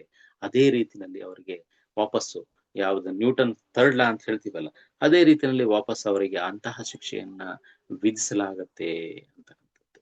ಈ ಪ್ರತಿಯೊಂದು ಆಕ್ಷನ್ಗೂ ಕೂಡ ಇಲ್ಲಿ ರಿಯಾಕ್ಷನ್ ಅಂತಕ್ಕಂಥದ್ದು, ಪ್ರತಿಯೊಂದು ಯಾವುದೇ ರೀತಿಯಲ್ಲಿ ಈ ನೈಸರ್ಗಿಕ ನಿಯಮಗಳಿಂದ ಈ ಮಾಡಿದಂತಹ ತಪ್ಪುಗಳಿಗೆ ಶಿಕ್ಷೆ ಅಂತಕ್ಕಂಥದ್ದು ಖಡಾಖಂಡಿತವಾಗಿರ್ತದೆ ಅಂತಕ್ಕಂಥದ್ದು. ಯಾವುದೇ ರೀತಿನಲ್ಲಿ ಕೂಡ ನಾವು ಈ ತಪ್ಪಿನಿಂದ, ಶಿಕ್ಷೆಯಿಂದ ನಾವು ತಪ್ಪಿಸ್ಕೊಳ್ಳಿಕ್ಕೆ ಸಾಧ್ಯವೇ ಇಲ್ಲ ಅಂತಕ್ಕಂಥದ್ದು. ಹಾಗೇನೆ ಈ ಹಾಗೇನ ಸಾಧಿಸ್ತಕ್ಕಂಥವ್ರು, ಹಾವಿನ ರೀತಿನಲ್ಲಿ ದ್ವೇಷವನ್ನ ಸಾಧಿಸ್ತಕ್ಕಂಥವ್ರು, ಸದಾ ಯಾವಾಗ್ಲೂ ಇತರ ಜೀವಿಗಳ ಬಗ್ಗೆ ಯಾವಾಗ್ಲೂ ಕೋಪದಿಂದ ಕುದಿತಾ ಇರ್ತಕ್ಕಂಥವ್ರು, ಯಾವಾಗ್ಲೂ ಅಸೂಹೆ ಪಡ್ತಕ್ಕಂಥವ್ರಿಗೆ, ಈ ತರ ಬೇರೆ ಜೀವಿಗಳಿಗೆ ನೋವನ್ನೇ ಉಂಟು ಮಾಡುತ್ತೆ. ಮಾತು ತೆಗೆದರೆ ಕೂಡ ಪ್ರತಿಯೊಬ್ಬರಿಗೆ ನೋವು ಉಂಟು ಮಾಡೋ ರೀತಿಯಲ್ಲಿ ಮಾತಾಡ್ತಕ್ಕಂಥವ್ರು, ಪ್ರತಿಯೊಬ್ಬ ಬೇರೆ ಜೀವಿಗೆ ಹಿಂಸೆ ಕೊಡ್ತಕ್ಕಂಥದ್ದು, ಅಂತವರಿಗೆ ದಂದ ಶೂಕ ಅಂತಕ್ಕಂಥ ನರಕಕ್ಕೆ ಅವರನ್ನು ತಳ್ಳಲಾಗುತ್ತೆ. ಅಲ್ಲಿ ಆ ನರಕದಲ್ಲಿ ಯಾವ ರೀತಿ ಶಿಕ್ಷೆಯನ್ನ ಕೊಡ್ಲಾಗತ್ತೆ ಅಂತಂದ್ರೆ, ಅಲ್ಲಿ 5 ಅಥವಾ 7 ಎಡೆಗಳಿರ್ತಕ್ಕಂಥ ಸರ್ಪಗಳು ಅವುಗಳನ್ನ, ಇಲಿಗಳನ್ನ ಯಾವ ರೀತಿಯಲ್ಲಿ ಭಕ್ಷಣೆಯನ್ನ ಮಾಡ್ತವೆ ಸರ್ಪಗಳು, ಆ ರೀತಿಯಲ್ಲಿ ಆ ಪಾಪಿಗಳನ್ನ ಕಿತ್ತು ತಿಂತವೆ ಅಂತಕ್ಕಂಥದ್ದು. ಹೀಗೆ ಪ್ರತಿಯೊಂದು ಅಸೂಹೆಯನ್ನ ಪಡ್ತಕ್ಕಂಥವ್ರು, ಹಾಗೇನ ಸಾಧಿಸ್ತಕ್ಕಂಥವ್ರು, ಯಾವಾಗ್ಲೂ ಕ್ರೋಧ ಭರಿತರಾಗಿರ್ತಕ್ಕಂಥವ್ರಿಗೆ ಇಂತಹ ಶಿಕ್ಷೆ ಅಂತಕ್ಕಂಥದ್ದು ಇರುತ್ತೆ ಅಂತಕ್ಕಂಥ ಶುಕಮುನಿಗಳು ಪರೀಕ್ಷಿತ್ ಮಹಾರಾಜರಿಗೆ ತಿಳಿಸ್ತಾರೆ. ಅದೇ ರೀತಿಯಲ್ಲಿ ನಮ್ಮಲ್ಲಿ ನೋಡಿದ್ದೇವೆ ನಾವು ಲೋಭದಿಂದ ಧನ ಪಿಶಾಚಿಗಳಾಗಿದ್ದೇವೆ. ಇವತ್ತಿನ ಪ್ರಪಂಚದಲ್ಲಿ ಯಾರೇ ಆದ್ರೂ ಅಷ್ಟೇ, ನಾವು ನಮ್ಮ ಮಕ್ಕಳುಗಳಿಗೆ ಆದ್ರೂ ಅಷ್ಟೇ ಹಲವಾರು ದೊಡ್ಡ ದೊಡ್ಡ ಶಾಲೆಗಳಿಗೆ ಸೇರಿಸ್ತೀವಿ, ದೊಡ್ಡ ದೊಡ್ಡ ಎಷ್ಟೇ ಫೀಸ್ ಆಗ್ಲಿ ಒಳ್ಳೆ ಸ್ಕೂಲ್ಗೆ ಸೇರಿಸ್ಬೇಕು, ಅವನು ಅತ್ಯುತ್ತಮವಾದ ಒಳ್ಳೆ ನೌಕರಿಯನ್ನ ಹಿಡಿಬೇಕು, ಒಳ್ಳೆ ಕಂಪನಿಯಲ್ಲಿ ಕೆಲ್ಸಕ್ಕೆ ಸೇರ್ಬೇಕು, ಅವನು ಆಗರ್ಭ ಶ್ರೀಮಂತನಾಗ್ಬೇಕು, ಅವನು ಎಲ್ಲರಿಗಿಂತನೂ ಅತ್ಯುತ್ತಮವಾದ ಶ್ರೀಮಂತನಾಗ್ಬೇಕು, ಅವನಿಗೆ ಸರಿಸಮಾನರಾದವರು ಯಾರು ಇರಬಾರ್ದು, ಆತರ ಶ್ರೀಮಂತಿಕೆಯನ್ನ ಹೊಂದಬೇಕು ಅಂತಕ್ಕಂಥದ್ದು ಇದೆ. ಹಾಗಾಗಿ ತನ್ನ ಅವಶ್ಯಕತೆಗೆ ಮೀರಿದಂತ ಆಸ್ತಿಯನ್ನ ಯಾರು ಸಂಪಾದನೆಯನ್ನ ಮಾಡ್ತಾರೋ ಅವರಿಗೆ ಯಾವ ನರಕ ಇದೆ ಅಂತಂತಂದ್ರೆ ಅವರಿಗೆ ಸೂಚಿ ಮುಖ ಅಂತಕ್ಕಂಥ ನರಕಕ್ಕೆ ಅವರನ್ನ ತಳ್ಳಲಾಗುತ್ತೆ ಅಂತ. ಅವರಿಗೆ ಆಸ್ತಿಯನ್ನ ಕಳೆದುಕೊಳ್ತಕ್ಕಂಥ ಆಲೋಚನೆಯಿಂದ ಅವರು ಹಲವಾರು ಪಾಪ ಕರ್ಮಗಳಿಗೆ ಒಳಗಾಗ್ತಾರೆ. ಯಾರು ತಮಗೆ ಅಗತ್ಯ ಮೀರಿದಂತಹ, ನಾವು ಇವತ್ತು ನಮ್ಮ ಪ್ರಪಂಚದಲ್ಲಿ ಈ ತರ ವ್ಯಕ್ತಿಗಳು, ಈ ತರದ ಅಗತ್ಯವನ್ನ ಮೀರಿ ಐಶ್ವರ್ಯವನ್ನ ಹೊಂದಿರತಕ್ಕಂಥವ್ರು ಹಲವಾರು ಜನಗಳಿದ್ದಾರೆ. ಅಂತವ್ರು ನಿಶ್ಚಿತವಾಗಿಯೂ ಕೂಡ ಅಂತಹ ಜಂಬದವರು ಆಧುನಿಕ ನಾಗರಿಕತೆಯ ನಾಗರಿಕತೆ ಹೆಸರಿನಲ್ಲಿ ಈ ರೀತಿ ಮಿತಿಮೀರಿದ ಐಶ್ವರ್ಯವನ್ನ ಯಾರು ಸಂಪಾದನೆ ಮಾಡ್ತಾರೋ ಅಂತವ್ರಿಗೆ ಈ ನರಕ ಅಂತಕ್ಕಂಥದ್ದು ಇದೆ. ಆ ನರಕದಲ್ಲಿ ಯಾವ ರೀತಿ ಶಿಕ್ಷೆಯನ್ನು ಕೊಡಲಾಗ್ತದೆ ಅಂತ ವೈದಿಕ ಸಂಸ್ಕೃತಿಯ ಪ್ರಕಾರ ನಾವು ಕೇಳಿದ್ದೇವೆ. ಬ್ರಾಹ್ಮಣರು ಯಾವಾಗಲೂ ಕೂಡ ಏನನ್ನೂ ಹೊಂದಬಾರದು, ಅವರು ಭಿಕ್ಷಾಟನೆಯನ್ನ ಮಾಡಿ ಬೇರೆಯವರಿಗೆ ಮಂತ್ರೋಪದೇಶವನ್ನ ಮಾಡಿ ಇದನ್ನ ಮಾಡಿ ಬಡ ಬ್ರಾಹ್ಮಣರು ಅಂತ ನಾವು ಹೇಳ್ತಾ ಇರ್ತೀವಿ. ಅವರು ಏನನ್ನೂ ಹೊಂದಿರೋದಿಲ್ಲ. ಕ್ಷತ್ರಿಯ ಸಂಪತ್ತನ್ನ ಹೊಂದಿರ್ತಾರೆ. ಆ ಸಂಪತ್ತನ್ನ ಧರ್ಮ ಕಾರ್ಯಗಳಿಗೆ ಅವರು ಅದನ್ನ ಬಳಸ್ತಾರೆ, ಯಾಗ ಯಜ್ಞಗಳಿಗೆ ಬಳಸ್ತಾರೆ, ವೇದ ಶಾಸ್ತ್ರಗಳಿಗೋಸ್ಕರ ಬಳಸ್ತಾರೆ, ಭಗವಂತನ ಸೇವೆಗಾಗಿ ಬಳಸ್ತಾರೆ, ಸತ್ಕಾರ್ಯಗಳಿಗಾಗಿ ಬಳಸ್ತಾರೆ. ಹಾಗಾಗಿ ಸಂಪತ್ತು ಅಂತಕ್ಕಂಥದ್ದು ಕ್ಷತ್ರಿಯರ ಒಡೆತನದಲ್ಲಿ ಇರಬೇಕು. ಅದೇ ರೀತಿನಲ್ಲಿ ವೈಶ್ಯನಾದಂಥವನು ಗೋವುಗಳನ್ನ ಪಾಲನೆಯನ್ನ ಮಾಡ್ತಾ, ಕೃಷಿಯನ್ನ ಪಾಲನೆಯನ್ನ ಮಾಡ್ತಾ, ಯಾವುದೇ ರೀತಿನಲ್ಲಿ ಸಮಾಜದಲ್ಲಿ ಯಾವುದೇ ರೀತಿನಲ್ಲಿ ಇಂಬ್ಯಾಲೆನ್ಸ್ ಆಗ್ಬಾರ್ದು, ಸಂಪತ್ತಿನ ಒಬ್ಬರೇ ಹತ್ರ ಕ್ರೋಢೀಕರಣ ಆಗ್ಬಾರ್ದು, ಮತ್ತೆ ಸಂಪತ್ತು ಎಲ್ಲರಲ್ಲೂ ಇದಾಗ್ಬೇಕು ಅಂತಕ್ಕಂಥದ್ದು. ವಾಣಿಜ್ಯ ವ್ಯಾಪಾರದ ಮುಖಾಂತರ ಪ್ರಾಮಾಣಿಕ ಮಾರ್ಗದಲ್ಲಿ ಹಣವನ್ನ ಸಂಪಾದನೆಯನ್ನು ಮಾಡ್ತಾನೆ. ಮತ್ತು ಅಭಾವದ ವಿರುದ್ಧ ವೈಶ್ಯನ ಅತ್ಯುತ್ತಮವಾದ ಕರ್ತವ್ಯ ಯಾವ್ದಪ್ಪ ಅಂತಂದ್ರೆ ಅಭಾವದ ವಿರುದ್ಧ ಹೋರಾಡ್ತಕ್ಕಂಥದ್ದು. ಆದ್ರೆ ಇವತ್ತಿನ ಆಧುನಿಕ ಪ್ರಪಂಚದಲ್ಲಿ ಆಗಿದೆ, ವೈಶ್ಯರಾದಂಥವ್ರು ನಾವೇನ್ ಮಾಡ್ತಾ ಇದ್ದೀವಿ, ಅತಿಯಾದ ಪ್ರಾಫಿಟ್ ಮೋಟಿವ್ ಇಂದ, ಲಾಭದ ದೃಷ್ಟಿಯಿಂದ ಕೃತಕ ಅಭಾವವನ್ನು ಸೃಷ್ಟಿ ಮಾಡ್ತಾ ಇದ್ದೇವೆ. ಮಾರ್ಕೆಟ್ ಅಲ್ಲಿ ಯಾವ್ದೋ ದವಸ ಧಾನ್ಯ ಬಂತು ಅಂತಂದ್ರೆ ಕೃತಕ ಅಭಾವವನ್ನು ಸೃಷ್ಟಿ ಮಾಡಿ ನಾವು ಅತ್ಯಧಿಕ ಲಾಭವನ್ನ ದೃಷ್ಟಿ ಮಾಡ್ತಾ ಇದ್ದೇವೆ. ಆದ್ರೆ ವೈಶ್ಯನ ಧರ್ಮ ಅಂತಂದ್ರೆ ಎಲ್ಲರಿಗೂ ಸಮಾನವಾಗಿ ಹಂಚ್ತಕ್ಕಂಥದ್ದು, ಯಾವುದೇ ರೀತಿಯಲ್ಲಿ ಕೊರತೆ ಸಮಾಜದಲ್ಲಿ ಆಗ್ಬಾರ್ದು ಅಂತಕ್ಕಂಥದ್ದನ್ನ ನೋಡ್ಕೊಳ್ತಕ್ಕಂಥದ್ದು ವೈಶ್ಯನ ಪರಮ ಕರ್ತವ್ಯ ಆಗಿದೆ. ಹಾಗಾಗಿ ಯಾರು ಅಕ್ರಮ ಮಾರ್ಗದಲ್ಲಿ ಹಣವನ್ನ ಸಂಪಾದನೆಯನ್ನ ಮಾಡ್ತಾರೋ ಅವರಿಗೆ ಯಾವ ನರಕ ಇದೆ ಅಂತಕ್ಕಂಥದ್ದು, ನರಕ ಇದೆ ಅಂತಕ್ಕಂಥದ್ದನ್ನ ತಿಳಿಸಲಾಗ್ತದೆ. ಹಾಗಾಗಿ ಹೀಗೆ ಈ ಯುಗದಲ್ಲಿ ಪ್ರಾಮಾಣಿಕರಾದಂಥವರು ಯಾರೂ ಇಲ್ಲ. ಬ್ರಾಹ್ಮಣರಾಗಿರ್ಲಿ, ಕ್ಷತ್ರಿಯರಾಗಿರ್ಲಿ, ವೈಶ್ಯರಾಗಿರ್ಲಿ, ಶೂದ್ರರೇ ಆಗಿರ್ಲಿ, ಎಲ್ಲರೂ ಕೂಡ ನಾವು ನಿಕೃಷ್ಟವಾದ ಜೀವನವನ್ನ ಮಾಡ್ತಾ ಇದ್ದೇವೆ. ನಾವು ಭೋಕ್ತಾರಂ ಯಜ್ಞ ತಪಸಾಂ ಸರ್ವಲೋಕ ಮಹೇಶ್ವರಂ, ಎಲ್ಲವೂ ಕೂಡ ಎಲ್ಲ ಧನ ಸಂಪತ್ತು ಐಶ್ವರ್ಯ ಏನಿದೆ ಅದು ಎಲ್ಲವೂ ಕೂಡ ನಿಜವಾದ ಭೋಕ್ತರು ಆಗಿರ್ತಕ್ಕಂಥವನು ಯಾರು? ಶ್ರೀಕೃಷ್ಣ. ಹಾಗಾಗಿ ಸಕಲ ಸಂಪತ್ತಿನ ಒಡೆಯನಾದಂಥವನು ಶ್ರೀಕೃಷ್ಣ ಅಂತಕ್ಕಂಥ ಭಾವನೆ ಯಾರಿಗೂ ಇಲ್ಲದಾಗಿದೆ. ಹಾಗಾಗಿ ಅಂತವರಿಗೆ ಈ ನರಕ ಅಂತಕ್ಕಂಥದ್ದು ಶತಸಿದ್ಧ. ಯಾರು ಐಶ್ವರ್ಯವನ್ನ ತನ್ನ ಇದಕ್ಕೆ ಹೆಚ್ಚಾಗಿ ಮಾಡ್ತಾರೋ ಅಂತವರಿಗೆ ಈ ಇದು ಅಂತಕ್ಕಂಥದ್ದು ಸೂಚಿ ಮುಖ ಅಂತಕ್ಕಂಥದ್ದು, ಲೋಭಿ ಧನ ಸಂಚಯದ ಯಾರು ಅತ್ಯಧಿಕವಾದ ಸಂಪತ್ತನ್ನು ಗಳಿಸ್ತಾರೋ ಅವರಿಗೆ ಸೂಚಿ ಮುಖ ಅಂತಕ್ಕಂಥ ನರಕ ಅಂತಕ್ಕಂಥದ್ದು ಸಿಗುತ್ತೆ ಅಂತಕ್ಕಂಥದ್ದು. ಹೀಗೆ ಪರೀಕ್ಷಿತ್ ಮಹಾರಾಜರಿಗೆ ವಿಧ ವಿಧವಾದಂತಹ ಪಾಪಗಳು. ಕನ್ಕ್ಲೂಡ್ ಮಾಡ್ತೇನೆ ಪ್ರಭು. ಯಾವ ರೀತಿನಲ್ಲಿ ಅತ್ಯಧಿಕವಾದಂತಹ ಎಂತ ನರಕಗಳು, ಎಂತ ಶಿಕ್ಷೆಗಳನ್ನ ವಿಧಿಸಲಾಗತ್ತೆ ಅಂತ ತಿಳಿಸಲಾಗಿದೆ. ನಮಗೆ ಈ ನರಕಗಳಿಂದ, ಈ ಪಾಪ ಕರ್ಮಗಳಿಂದ ಯಾವ ರೀತಿಯಲ್ಲಿ ನಮಗೆ ಮುಕ್ತಿ ಸಿಗ್ತಕ್ಕಂಥದ್ದು, ಏನ್ ಮಾಡ್ಬೇಕು ಅಂತಕ್ಕಂಥದ್ದನ್ನ ಕೊನೆಯದಾಗಿ ಪರೀಕ್ಷಿತ್ ಮಹಾರಾಜರಿಗೆ ಹೇಳ್ತಾರೆ. ಸರ್ವಧರ್ಮಾನ್ ಪರಿತ್ಯಜ್ಯ ಮಾಂ ಏಕಂ ಶರಣಂ ವ್ರಜ. ವ್ಯಕ್ತಿ ಪಾಪಿನೇ ಇರ್ಬೋದು, ಪುಣ್ಯವಂತನೇ ಇರ್ಬೋದು, ಆದರೆ ಅವನು ಭಕ್ತನಾಗಿ ಪ್ರಾಯಶ್ಚಿತ್ತವನ್ನು ಹೊಂದಿದ್ದಾರೆ, ಶ್ರೀಕೃಷ್ಣನ ಪಾದ ಕಮಲಗಳಲ್ಲಿ ಅವನು ಶರಣಾಗತಿಯನ್ನು ಹೊಂದಿದ್ದಾರೆ, ಎಲ್ಲವನ್ನು ಬಿಟ್ಟು ಮನ್ಮನ ಭವ ಮದ್ಭಕ್ತೋ ಮಧ್ಯಾಜಿ ಮಾಂ ನಮಸ್ಕುರು. ಎಲ್ಲವನ್ನು ತೊರೆದು ಅವನು ಅಂತಿಮ ಗಮ್ಯಸ್ಥಾನವನ್ನ ಶಾಶ್ವತವಾಗಿ ಅವನು ಈ ಆ ಆ, ಶೋಕಗಳಿಂದ, ಶೋಕ ಸಾಗರದಿಂದ ಯಾರು ಆ ಗೋಲಕ ವೃಂದಾವನವನ್ನು ತಲುಪ್ತಾರೆ ಅಂತಂದ್ರೆ, ಯಾರು ಭಗವಂತನ ಭಕ್ತರಾಗಿ ಕೃಷ್ಣ ಪ್ರಜ್ಞೆಯನ್ನ ಆಚರಣೆಯನ್ನ ಮಾಡ್ತಾರೋ, ಯಾರು ಎಲ್ಲ ಧರ್ಮಗಳನ್ನ ಪರಿತ್ಯಜಿಸಿ, ಎಲ್ಲ ಕರ್ತವ್ಯಗಳನ್ನ ತ್ಯಜಿಸಿ ಭಗವಂತನಲ್ಲಿ ಅವರು ಶರಣತೆಯನ್ನ ಹೊಂದುತ್ತಾರೋ ಅಂತವರು ಅಂತಹವರು ಈ ಎಲ್ಲ ಪಾಪಗಳಿಂದ ವಿಮುಕ್ತಿಯನ್ನ ಹೊಂದುತ್ತಾರೆ. ಹಾಗಾಗಿ ಪೂಜ್ಯ ಶೀಲ ಪ್ರಭುಪಾದರು, ನಾವು ಹೇಳ್ತೇವೆ ಪತಿತ ಪಾವನ ಶೀಲ ಪ್ರಭುಪಾದರು. ಶೀಲ ಪ್ರಭುಪಾದರು ಈ ಭೂಮಿ ಮೇಲೆ ಅವತರಿಸಲಿಲ್ಲ ಅಂತಂದ್ರೆ ನಾವೆಲ್ಲರಿಗೂ ಕೂಡ ಈ ಭಕ್ತಿ ಚೈತನ್ಯ ಮಹಾಪ್ರಭುಗಳು ಹಾಕಿಕೊಟ್ಟು ಹೋಗಿದ್ರು ಸಂಕೀರ್ತನ ಮಹಾಯಜ್ಞ ಅಂತ. ಅದನ್ನೆಲ್ಲವನ್ನು ನಾವು ಮರೆತು ಬಿಟ್ಟಿದ್ವಿ. ಈ ಕಲಿಯುಗದಲ್ಲಿ ನಾವು ನಾಸ್ತಿಕರಾಗಿ ಬಿಟ್ಟಿದ್ವಿ. ಅಂತ ಪರಿಸ್ಥಿತಿಯಲ್ಲಿ ಎಂತ ಪಾಶ್ಚಾತ್ಯರು ಹಿಪ್ಪಿಗಳು, ಅಂಥ ನಾಸ್ತಿಕರು, ಅಂತ ಕಠೋರವಾದಂತಹ ಭೋಗ ವಿಲಾಸಿಗಳಿಗೆ ಹರೇ ಕೃಷ್ಣ ಮಹಾಮಂತ್ರವನ್ನ ಕೊಟ್ಟು ಎಲ್ಲ ಪತಿತರನ್ನ ಪಾವನವನ್ನಾಗಿ ಮಾಡಿದ್ರು. ಹಾಗಾಗಿ ಕಲವು ನಾಸ್ತಿ, ಕಲವು ನಾಸ್ತಿ, ನಾಸ್ತೇವ ಕೇವಲಂ ಹರೇರ್ನಾಮ, ಹರೇರ್ನಾಮ, ಹರೇರ್ನಾಮವನ್ನ ಮಾಡೋದ್ರಿಂದ, ಸಂಕೀರ್ತನ ಯಜ್ಞವನ್ನ ಮಾಡೋದ್ರಿಂದ ನಾವು ಎಲ್ಲ ಪಾಪಗಳಿಂದ ಹರೇ ಕೃಷ್ಣ ಮಹಾಮಂತ್ರವನ್ನ ಹರೇ ಕೃಷ್ಣ ಹರೇ ಕೃಷ್ಣ ಕೃಷ್ಣ ಕೃಷ್ಣ ಹರೇ ಹರೇ, ಹರೇ ರಾಮ ಹರೇ ರಾಮ ರಾಮ ರಾಮ ಹರೇ ಹರೇ ಅಂತಕ್ಕಂಥ 16 ಶಬ್ದಗಳನ್ನ ಉಚ್ಚಾರಣೆ ಮಾಡೋದ್ರಿಂದ, ಅದರ ಶ್ರವಣವನ್ನ ಮಾಡೋದ್ರಿಂದ, ಅದನ್ನ ಸಂಕೀರ್ತನವನ್ನ ಮಾಡೋದ್ರ ಮುಖಾಂತರ ನಾವು ಎಲ್ಲ ಪಾಪಗಳಿಂದ ವಿಮುಕ್ತಿಯನ್ನ ಪಡಿಬಹುದು. ಆವಾಗ್ಲೇ ಹೇಳ್ದಂಗೆ ಮಂತ್ರ, ಈ ಮಹಾಮಂತ್ರ, ಮಂತ್ರ ಅಂತಂದ್ರೆ ಮನನಾತ್ ಪ್ರಾಯತೆ ಇತಿ ಮಂತ್ರ ಅಂತ ಅದರ ಅರ್ಥ ಬರುತ್ತೆ. ಯಾವ ಮಂತ್ರ ನಮ್ಮನ್ನ ಕೆಲವಾರು ತಾಪತ್ರಯಗಳಿಂದ ನಮ್ಮನ್ನ ಬಿಡುಗಡೆಯನ್ನ ಕೊಡ್ಬಹುದಪ್ಪ ಅಂತಂದ್ರೆ ಈ ಹರೇ ಕೃಷ್ಣ ಮಹಾಮಂತ್ರವನ್ನು ನಾವು ಜಪವನ್ನ ಮಾಡ್ತಾ ಇದ್ರೆ ನಮ್ಗೆ ಯಾವುದೇ ರೀತಿಯಾದಂತ ಪಾಪ ಕರ್ಮಗಳಿಂದ ಎಲ್ಲವೂ ಕೂಡ, ನಮ್ಮ ಪಾಪ ಅಂತಕ್ಕಂಥದ್ದು ನಮ್ಮ ಮಸ್ತಿಷ್ಕದಲ್ಲಿ, ನಮ್ಮ ಮಿದುಳಿನಲ್ಲಿ ಉತ್ಪನ್ನವೇ ಆಗೋದಿಲ್ಲ. ಹರೇ ಕೃಷ್ಣ ಮಹಾಮಂತ್ರದ ಮಹಿಮೆ ಅದು. ಹಾಗಾಗಿ ಹರೇ ಕೃಷ್ಣ ಮಹಾಮಂತ್ರವನ್ನ ಜಪಿಸ್ತಾ ಸಂಕೀರ್ತನ ಯಜ್ಞವನ್ನ ಮಾಡ್ತಾ ನಾವು, ನಮ್ಗೆ ಶಿಕ್ಷಾ ಗುರುಗಳು ನಮ್ಗೆ ಮಾರ್ಗದರ್ಶನವನ್ನ ಮಾಡಿದ್ದಾರೆ. ನಾವೆಲ್ಲರೂ ಕೃಷ್ಣ ಪ್ರಜ್ಞೆಯಲ್ಲಿ ಸಾಧ್ಯವಾದಷ್ಟು ಮುಂದುವರಿಯೋಣ.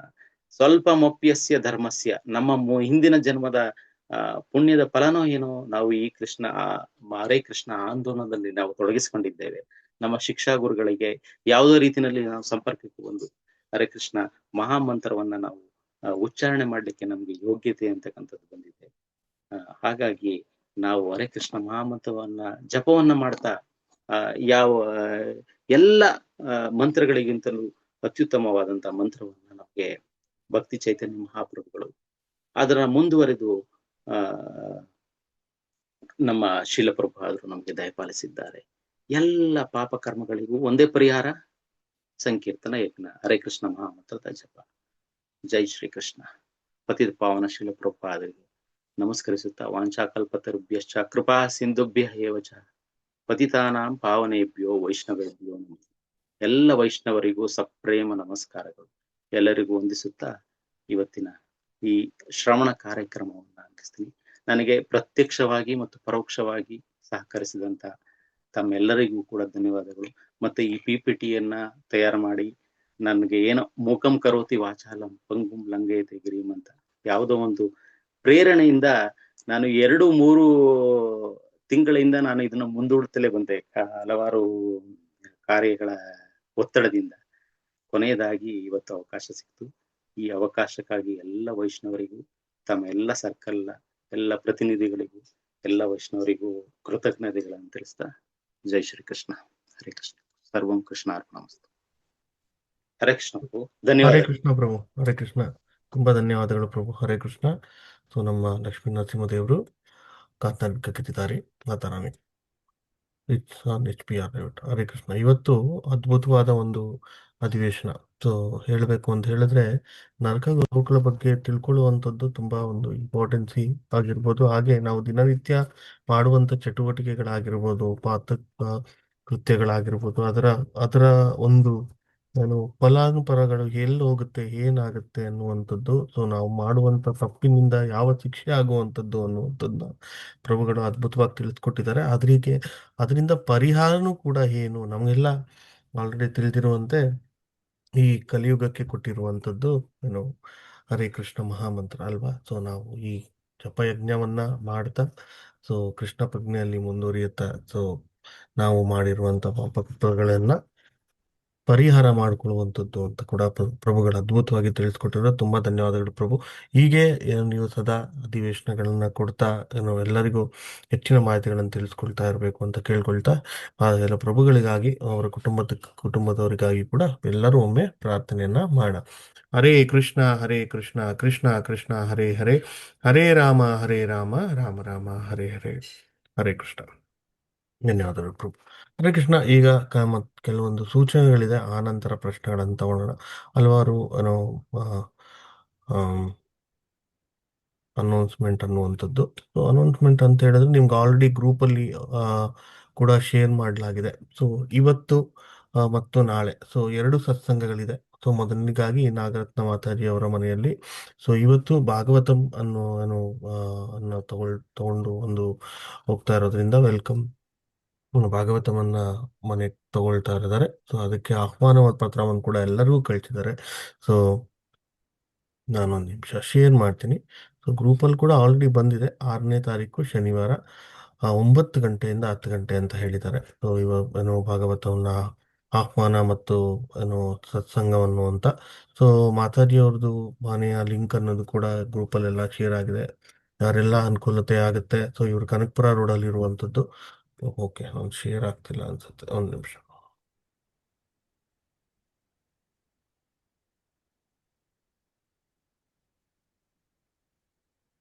ಹ್ಮ್. ಸೊ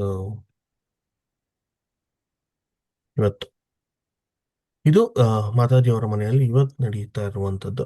ಸೊ ನಾಗರತ್ನ ಮಾತಾಜಿ ಹಾಗೂ ಆ, ಮಹಾದೇವ ಪ್ರಭು ಸೊ ಅವರ ಕುಟುಂಬ ಅವ್ರ ಮನೆಯಲ್ಲಿ ಆಗ್ತಾ ಇರುವಂಥದ್ದು. ಯಾರಿಗೆಲ್ಲ ಅನುಕೂಲ ಆಗುತ್ತೆ ದಯವಿಟ್ಟು ಸತ್ಸಂಗದಲ್ಲಿ ಭಾಗವಹಿಸಿ ಅನ್ನುವಂಥದ್ದನ್ನ ಕೇಳ್ಕೊಳ್ತೀನಿ. ಹಾಗೆ ನಾಳೆ ಸೊ ನಾಳೆನೂ ಕೂಡ 7ನೇ ತಾರೀಕು ಸೊ ಯಾರು ಭಾಗ್ಯಮ್ಮ ಮಾತಾಜಿ ಹಾಗೂ ಮತ್ತೆ ನಾರಾಯಣ ಸ್ವಾಮಿ ಪ್ರಭುಗಳ ಮನೆಯಲ್ಲೂ ಕೂಡ ಒಂದು ಭಾಗವತಮನ್ನ ಆಹ್ವಾನವನ್ನು ಇದೆ ಅಂತ ಹೇಳಿ ಕಳಿಸಿದ್ದಾರೆ.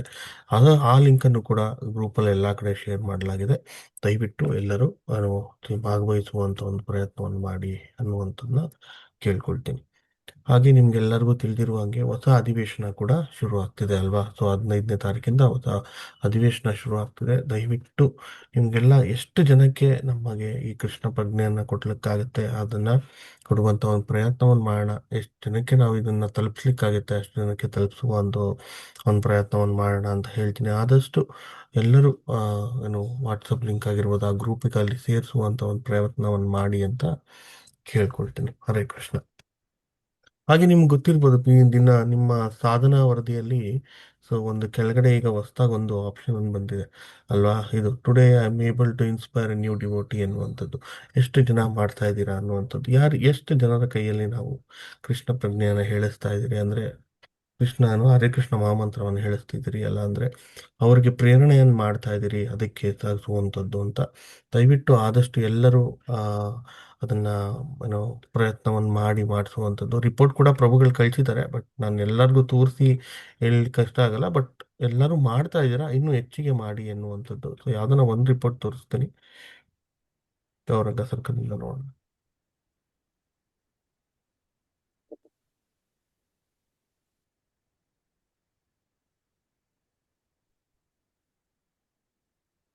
ನೋಡಿ, ಸೊ ವಿಜಯಮ್ಮ ಮಾತಾಜಿಯವರು ಕೌಂಟ್ ನೋಡಿದ್ರೆ 5ನೇ ತಾರೀಕು 60 ಜನ ಹೊಸ ಆ, ಇನ್ಸ್ಪೈರ್ ಅನ್ನುವಂಥದ್ದು 60 ಜನರ ಕೈಯಲ್ಲಿ ಮಾಡಿಸಿದ್ದಾರೆ ಹನುಮ ಕೃಷ್ಣ ಮಂತ್ರ ಅಂತ.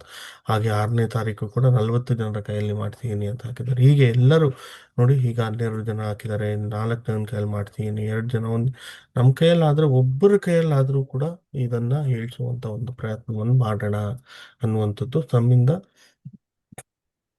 ನಿಮ್ಮ ಸ್ನೇಹಿತರಾಗಿರ್ಬೋದು, ಆಫೀಸಲ್ಲಿ ಆಗಿರ್ಬೋದು, ಇಲ್ಲಾಂದ್ರೆ ನಿಮ್ಮ ಏನೋ ಸ್ಕೂಲಲ್ಲಿ ಆಗಿರ್ಬೋದು, ಕಾಲೇಜಲ್ಲಿ ಆಗಿರ್ಬೋದು, ಯಾವುದೋ ಒಂದು ನಿಮ್ಮ ಉದ್ಯಮ ಜಾಗಗಳಾಗಿರ್ಬೋದು, ಎಲ್ಲಿ ನಾವು ಹೇಗೆ ಕೃಷ್ಣ ಪ್ರಜ್ಞೆಯ ಬಗ್ಗೆ ಅವರಿಗೆ ಒಂದು ಮಾಹಿತಿಯನ್ನು ಕೊಟ್ಟು ಅವ್ರ ಕೈಯಲ್ಲಿ ಹರೇ ಕೃಷ್ಣ ಮಹಾಮಂತ್ರವನ್ನು ಹೇಳಿಸುವಂತ ಒಂದು ಪ್ರಯತ್ನವನ್ನು ಮಾಡೋಣ ಅನ್ನುವಂಥದ್ದನ್ನ ಹೇಳಕ್ಕೆ ಇಷ್ಟಪಡ್ತೀನಿ. ಹರೇ ಕೃಷ್ಣ. ಸೊ ಒಂದು ಇಷ್ಟದೆ ಅನ್ಸುತ್ತೆ. ಹರೇ ಕೃಷ್ಣ. ಹಾಗೆ ಆ, ಇವತ್ತು ನಮ್ಮ ಕುಟುಂಬದಲ್ಲಿ ಯಾರೆಲ್ಲ ಹುಟ್ಟಿದಬ್ಬವನ್ನು ಆಚರಿಸ್ಕೊಳ್ತಿದ್ದಾರೆ, ಹಾಗೆ ಮದುವೆ ವಾರ್ಷಿಕೋತ್ಸವವನ್ನು ಆಚರಿಸ್ಕೊಳ್ತಿದ್ದಾರೆ, ಅವ್ರಿಗೆಲ್ಲರಿಗೂ ಕೃಷ್ಣ ಪ್ರಜ್ಞೆಯ ಹುಟ್ಟಿದಬ್ಬ ಶುಭಾಶಯಗಳನ್ನು ಹೇಳೋಣ. ಹಾಗೆ ರಿಕ್ವೆಸ್ಟ್ ಅನ್ನುವಂಥದ್ದು ಅಂದರೆ ಸುಮಿತ್ ಪ್ರಭು, ಸೊ ಇವರು ಜ್ಯೋತಿ ಮಾತಾಜಿ ಅವ್ರ ಮಗ, ಅವ್ರದ್ದು ಹುಟ್ಟಿದಬ್ಬ ಅಂತ ಹೇಳ್ತಿದ್ದಾರೆ ಇವತ್ತು. ಹಾಗೆ ಆ, ಶಿವಶರಣ್ ಪ್ರಭು ಹಾಗೂ ರಾಣಿ ಮಾತಾಜಿ ಅವರು, ರಾಣಿ ಮಾತಾಜಿ ಏನು ಇವರು ಬಂದ್ಬಿಟ್ಟು ಈರಾಬಾಯಿ ಮಾತಾಜಿ ಅವರ ಮಗ ಮತ್ತು ಸೊಸೆ ಅಂತ ಹೇಳ್ತಿದ್ದಾರೆ. ಅವ್ರಿಗೆ ವೆಡ್ಡಿಂಗ್ ಆನಿವರ್ಸರಿ ಅಂತ ಹೇಳ್ತಿದ್ದಾರೆ. ಅವ್ರಿಗೂ ಕೂಡ ಕೃಷ್ಣ ಪ್ರಜ್ಞೆಯ ಒಂದು ಏನು ಆನಿವರ್ಸರಿ ಶುಭಾಶಯಗಳನ್ನು ಕೇಳ್ತಾ, ಎಲ್ಲರೂ ಇವತ್ತು ಯಾರೆಲ್ಲ ಹುಟ್ಟಿದಬ್ಬವನ್ನು ಆಚರಿಸ್ಕೊಳ್ತಾರೆ ಮದುವೆ ಅವ್ರಿಗೆಲ್ಲರೂ ಕೃಷ್ಣ ಪ್ರಿಯ ಶುಭಾಶಯಗಳನ್ನು ಹೇಳ್ತಾ ಎಲ್ಲರೂ ಅವ್ರಿಗಾಗಿ ಒಮ್ಮೆ ಪ್ರಾರ್ಥನೆಯನ್ನು ಮಾಡೋಣ. ಹರೇ ಕೃಷ್ಣ ಹರೇ ಕೃಷ್ಣ ಕೃಷ್ಣ ಕೃಷ್ಣ ಹರೇ ಹರೇ, ಹರೇ ರಾಮ ಹರೇ ರಾಮ ರಾಮ ರಾಮ ಹರೇ ಹರೇ. ಹರೇ ಕೃಷ್ಣ. ಹಾಗೆ ಇವತ್ತು ನಮ್ಮ ಕುಟುಂಬದಲ್ಲಿ ಯಾರಿಗೆಲ್ಲ ಆರೋಗ್ಯದಲ್ಲಿ ಅಡಚಣೆ ಇದೆ ಅವರೆಲ್ಲರೂ ಬೇಗ ಗುಣಮುಖರಾಗಲಿ ಅಂತ ಕೇಳ್ಕೊಳ್ತಾ, ಗುರುಮಹಾರಾಜಾದ ಜೈಪತಾಕ ಸ್ವಾಮಿ ಮಹಾರಾಜರು ಕೂಡ ಹಾಗೂ ನಮ್ಮ ಶಿಕ್ಷಾ ಗುರುಗಳಾದ ಸೋಮನಾಥ ಗಿರಿಧರ ದಾಸ್ ಪ್ರಭುಗಳು ಕೂಡ ಇನ್ನೂ ಹೆಚ್ಚಿಗೆ ಚೇತರಿಸ್ಕೊಳ್ಳಿ ಅಂತ ಕೇಳ್ಕೊಳ್ತಾ ಎಲ್ಲರೂ ಅವರಿಗಾಗಿ ಒಮ್ಮೆ ಪ್ರಾರ್ಥನೆಯನ್ನು ಮಾಡೋಣ. ಹರೇ ಕೃಷ್ಣ ಕೃಷ್ಣ ಕೃಷ್ಣ ಹರೇ ಹರೇ, ಹರೇ ರಾಮ ರಾಮ ರಾಮ ಹರೇ ಹರೇ. ಹರೇ ಕೃಷ್ಣ.